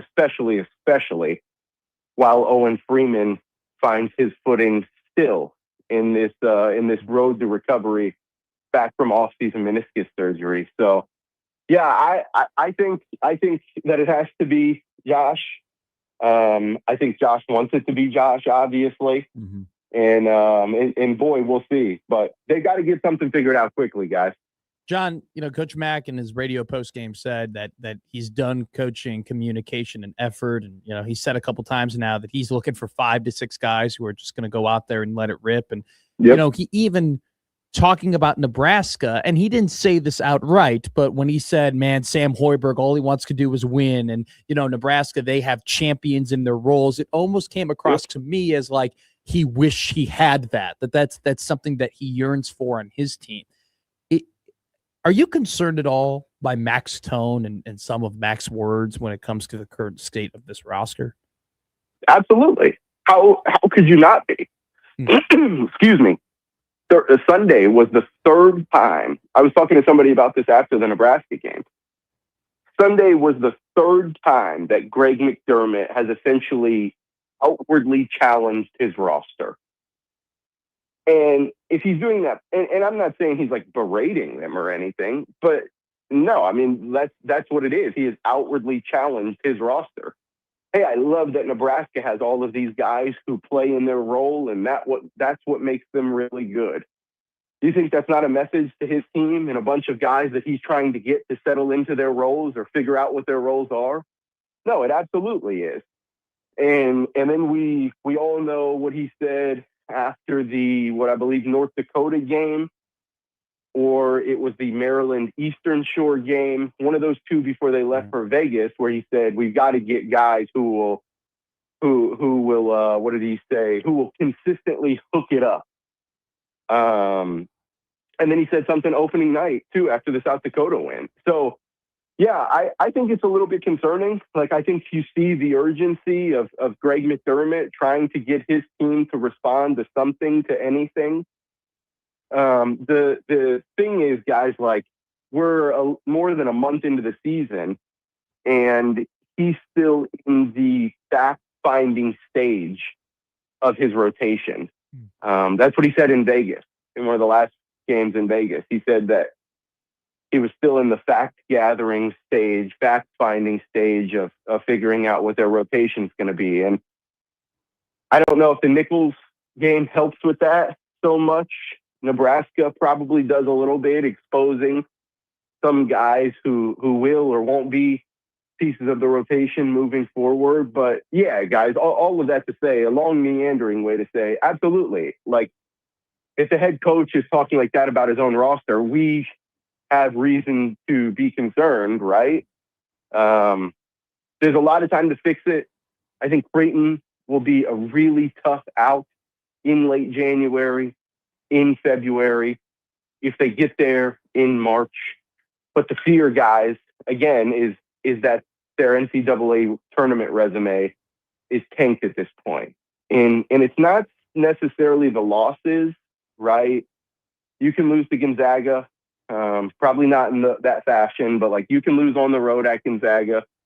You can lose to Iowa State, although, again, in that fashion makes it tough. And you can lose to Nebraska, but again, it's really tough. But like, where are the wins? Where are the wins? That's the issue. Yeah. So can they get it figured out before it's too late? Yeah. Okay. And Oregon isn't helping you because they're a game under 500. Correct. I said this on Monday morning after watching the game on Sunday afternoon. It's jarring to see a Creighton team like this. They don't play the Creighton style, and I'm not saying to let it fly because they certainly like to shoot it.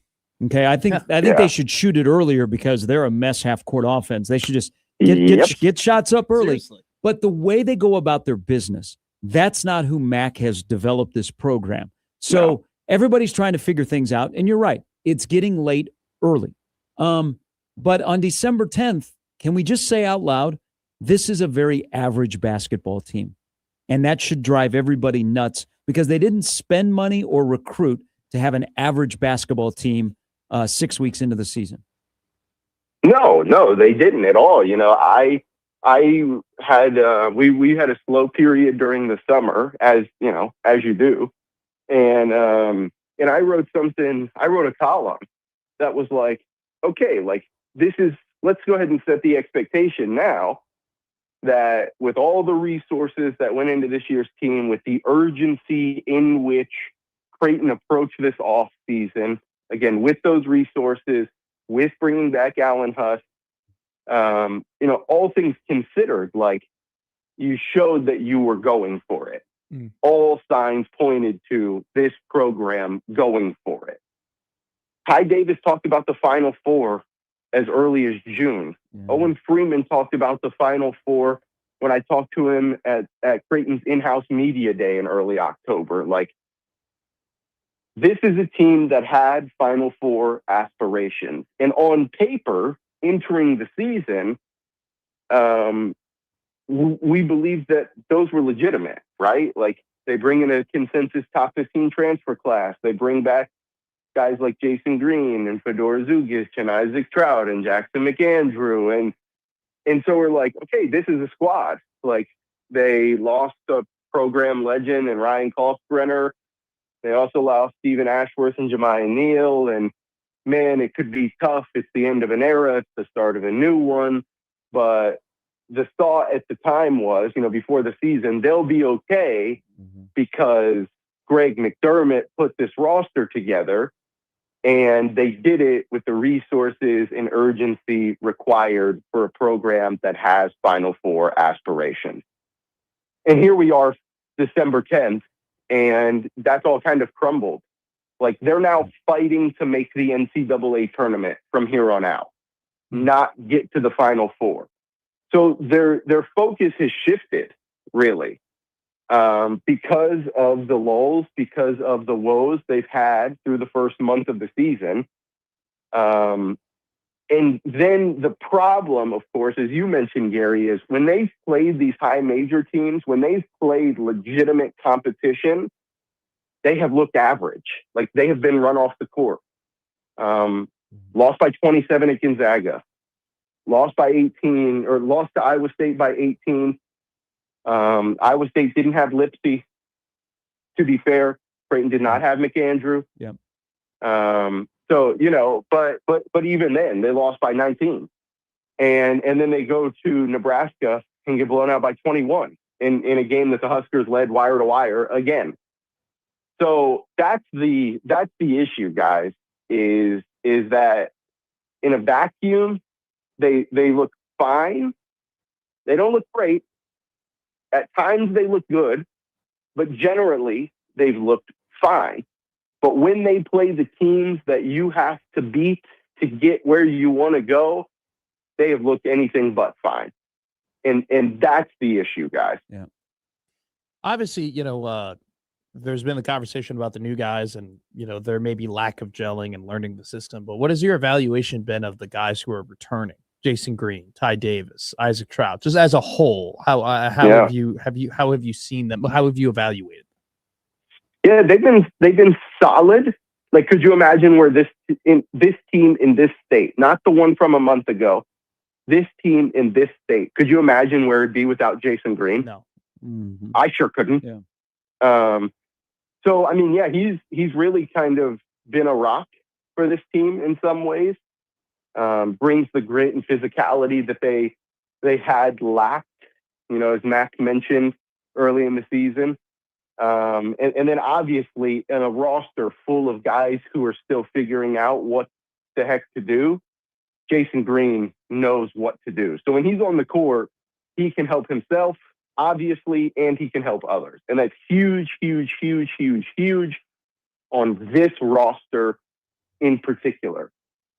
I don't think it'd be fair to evaluate Jackson McAndrew. Obviously, if you had to with one word, it'd be disappointing. Not in his play, of course, but the injury itself. And then, I don't know, like, have any of the other guys made any, like, jaw-dropping plays? Isaac Trout has come off the bench, hit some threes. That's the Isaac Trout way, as we've come to learn. Ty Davis has struggled at times as point guard, to his credit, as has Nick Graves. Fedor obviously really struggled early on. He's starting to come out of his shell a bit now and settle in after an off season of uncertainty. Am I missing any? No, Am I missing? No, that you've gone through the whole roster there. Yeah. So no, they've been solid. But obviously, guys sitting here at 5-4, like they haven't been good enough. Yeah. And I don't know if that's a message about the returners as much as it is the whole roster. So yeah, sitting here at 5-4, like this is not what Creighton expected. This is not what Creighton planned. This is not what Creighton is or has been.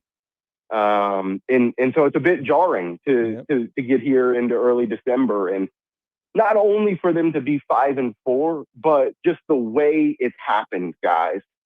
And the fact that, you know, when they had that stretch 2 years ago where Kalk was out and they lost a few games and yada, yada, yada, it was like, okay, we know that this team's going to figure it out. Kalk will come back and they're fine. They'll grow. It's a young team and yada, yada, yada. Like, what are the signs of the future for this team, if you will? Like, what is there to look forward to? And I'm not saying that there isn't anything to look forward to, but just genuinely, there is no answer to that question at the moment, because I think Greg McDermott and his staff are still trying to figure that out. Which is wild on the 10th of December. It is. Which is wild on the 10th of December. So they knew they were going to have to figure it out quickly. And they're going to have to figure it out before Saturday, or at least for Saturday's game. Because, guys, I could not imagine this team coming out of non-conference play at 6-5 with its one power conference win being over Oregon and then making the NCAA tournament and a Big East tournament title run. Yeah. Right? Like, that would be grim for sure. That would be tough. Thank you. Enjoy the week. As you mentioned, you're busy. Looking forward to a lot of the content. We'll see you Saturday at CHI. All righty, guys. Thanks. See ya. That's John Walker from the World Herald. So Creighton has Kansas State. Talk about two teams that need that game. Yeah. Desperately. Creighton is 1-4 against Power 5 competition this year, and 3 of those 4 losses have been by 18 or more. I don't know. I've ever come across that from a Creighton team. It's just, and then in Kansas State's their last Power 5 non-con. I think just from my perspective in general, like their improvement from game 1 to now is minimal at best. That is so concerning. They're very it's very comfortable to be a Creighton basketball player. There's a lot of advantages. You play in an NBA arena. You got passionate fan base. You got great facilities. You play for one of the best coaches in college basketball. I don't know. Guys look comfortable. Guys that haven't been here before that are new here look comfortable. Not everybody, but some do. Yeah. Maybe you shake things up. But maybe if you try and shake things up too much, you lose guys. Sure. But you know what? They weren't with you to begin with then. And then you tried shaking things up with Hudson Greer pulling his red shirt, and then he gets hurt. The McAndrew injury you can't overlook. The Hudson Greer one you can't overlook.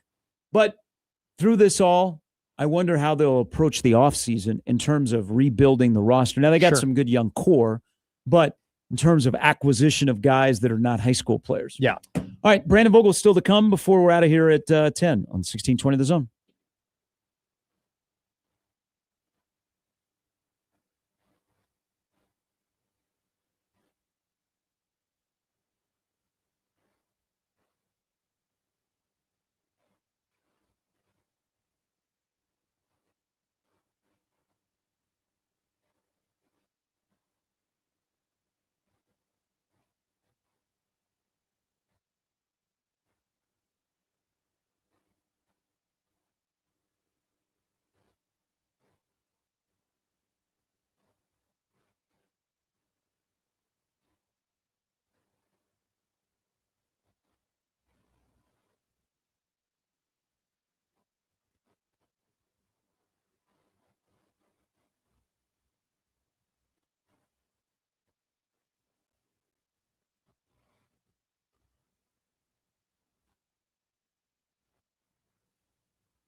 All right, I'm going to say it again. I think I'll win the Powerball tonight. It's $930 million as we speak. I bought tickets. Yeah, I did. you feel confident in your numbers? Did you let the computer, or did you pick numbers on your own? I let the computer go. I let her have at it. And then I had this weird like existential crisis of like, what if I won? Like, how would my life be? That's how you're supposed to think. And you start thinking about like just it would be. Don't get me wrong. It would be absolutely incredible to win 930. Don't like. I'm not putting it that like any other way than it'd be insane. But there would be a lot of like hoops and logistics to like jump through if you were to win that much money. Like I wouldn't tell anybody. Like I would like you can't tell a soul. And then like knowing me though, if I won the lottery, right? And then we had the show the next day, you would be like, hey, this is crazy. A winner. We had a winner in Omaha, like somebody here in the Big O won $930 million.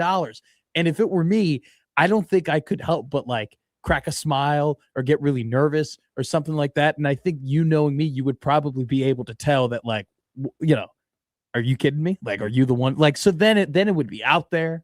And then like everybody would know I would win. And then I would like have to go into hiding. I'd probably have to like move to Ireland. This is all the things that I went through in you my have to brain. go into hiding. Do you have that many skeletons in your closet? I don't. You have a lot of financial debts? No. You're going to have some kneecaps that are going to be broken that we don't know about? No, if anything, I have the opposite at this point. I don't have debts. But anyway, it's Why would you have to move to Ireland?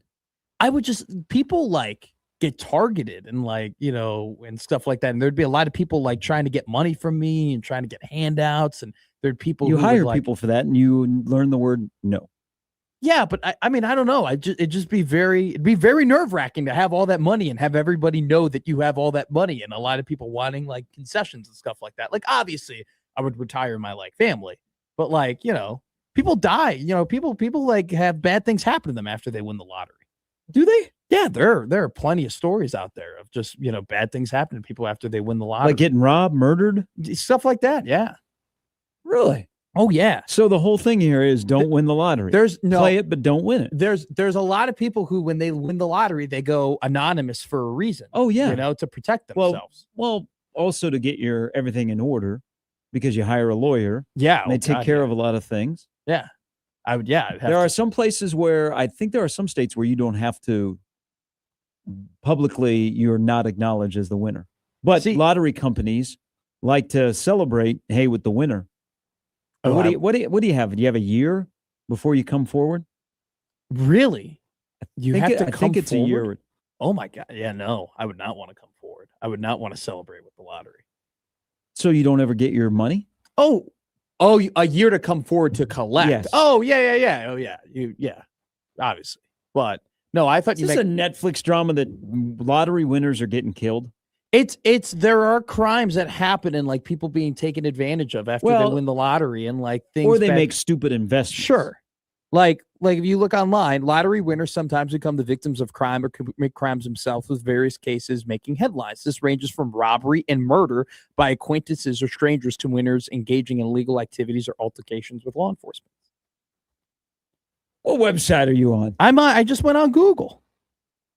Apparently 70% of lottery winners go broke. That is true. I've heard that. But that's on your own. That's decision making. So, it's just when you have all that money and you have a lot of people investments. who know that you have your money, you become like a target and in the public eye. And I would rather be in the public eye for saying that, coaches are bad at their jobs or players can't play basketball very well, as opposed to like, people wanting my money. It's all right. Don't win the lottery. Then. I say all this you stuff. Win tonight, give me the ticket. I say all this stuff to be like, this is all obviously I would love to win. Obviously, like if you're telling me, Matt, would you like to win the lottery? It'd be a hassle if you won.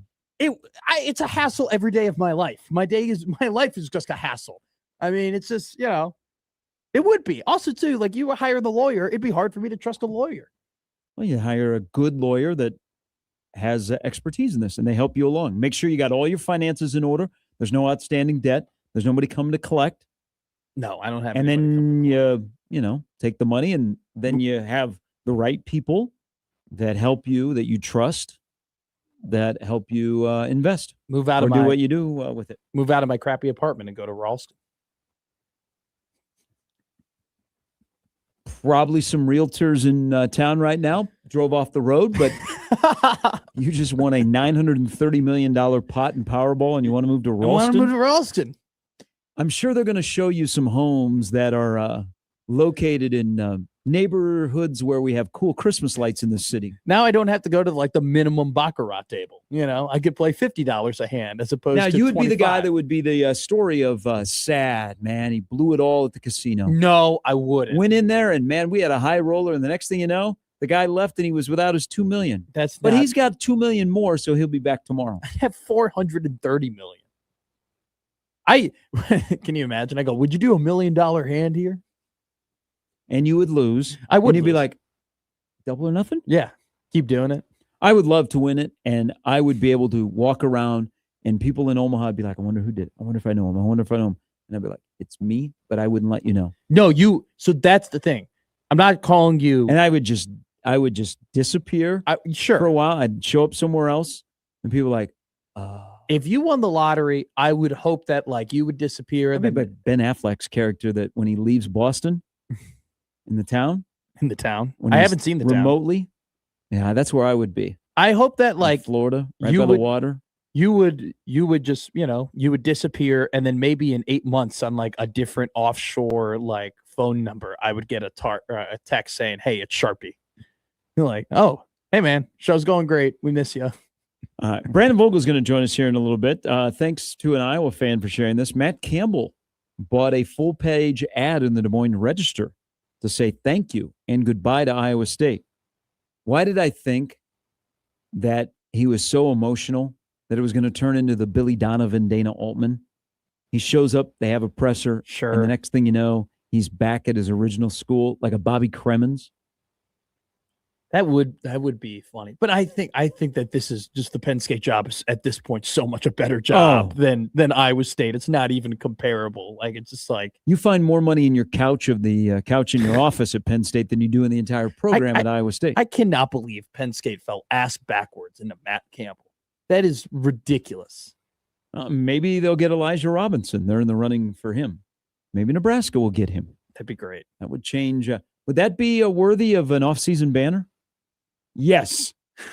It actually would be. Because you would have beaten LSU, Texas A&M, Syracuse, Penn State. You would have spent money. The optics would look great. And then there's the quality of the person you're hiring, and they have a track record that you go, we're cooking with some peanut oil. And then we would immediately start the all Big Ten campaign for Williams and Winery and Keona Davis. And, they're like, how many spots are on the D-line of the all first team Big Ten? I think all of them will be there for Nebraska. That would come from that. I got to get some dudes. You're hiring guys that can go get dudes. Go get them. Go get them, but you still got to coach them up. All right. B. Vogues joins us next on 1620 The Zone.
All right, we welcome in our good friend who is busy sifting through Georgia Tech film, San Diego State film.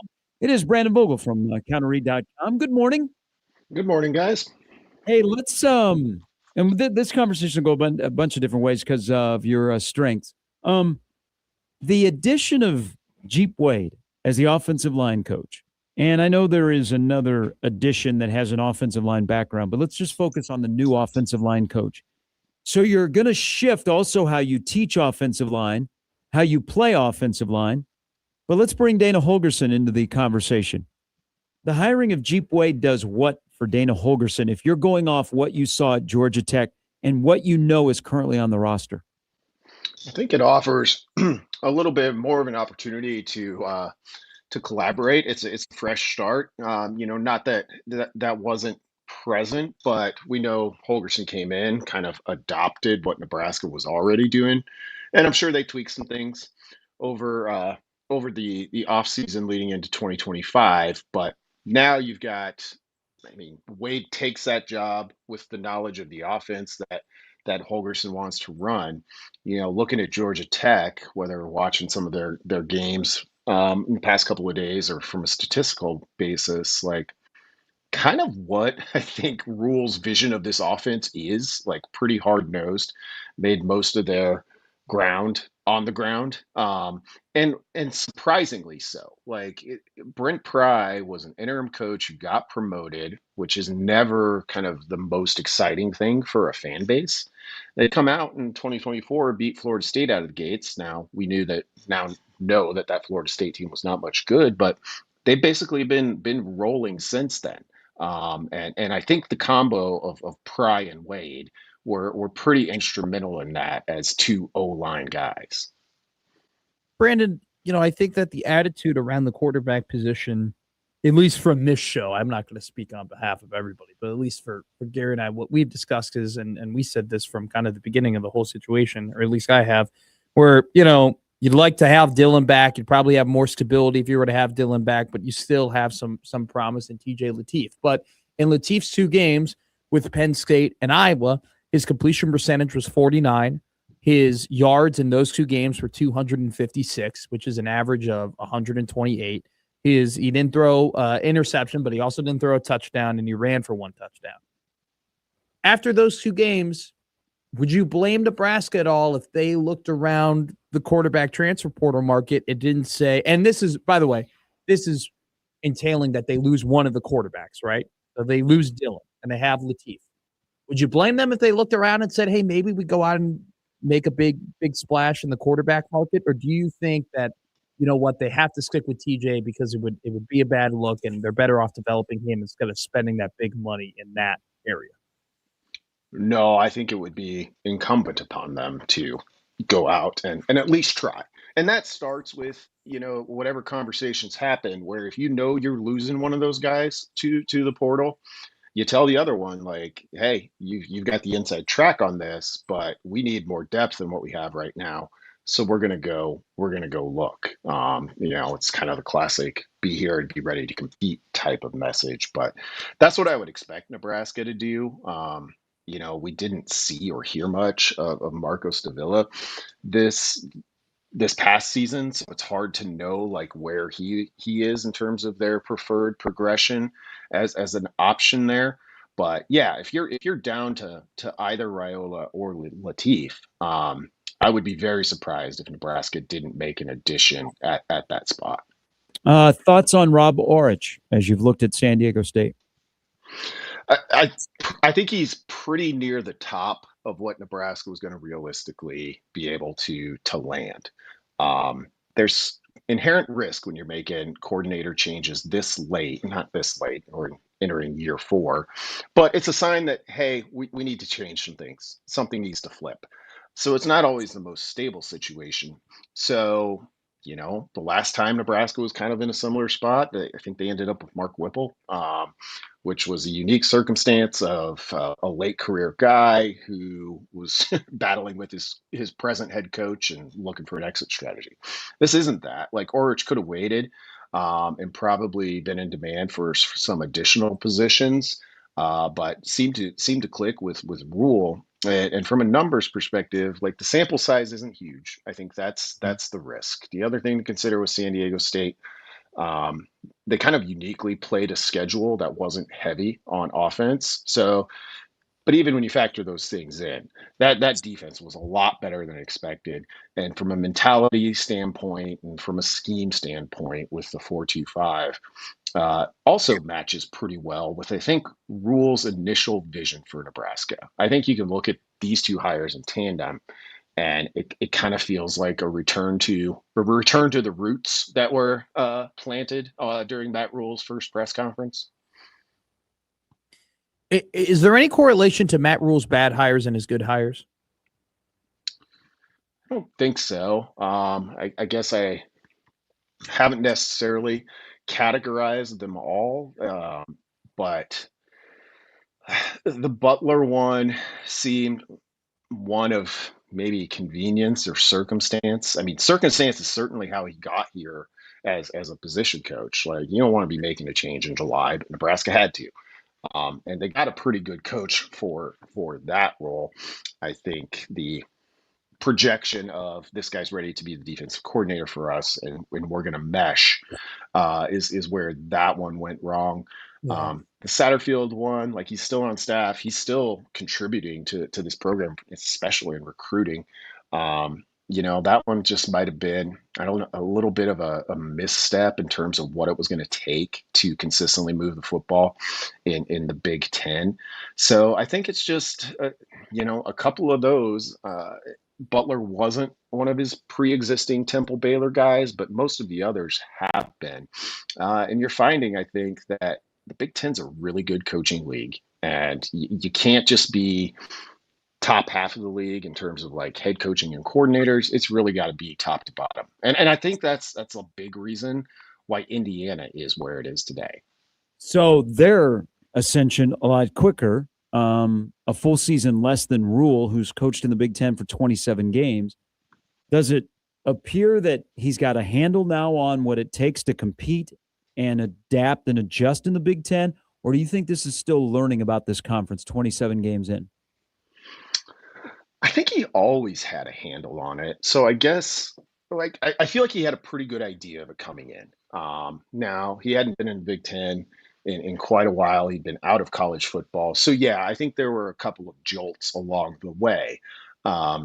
This kind of similar to a return to the original blueprint, I think, with modifications of what you've learned. So it's I don't view it as like major. I mean, they're big changes, but it's not scrapping everything that they came in thinking, because I think they still believe in the soundness of that initial plan.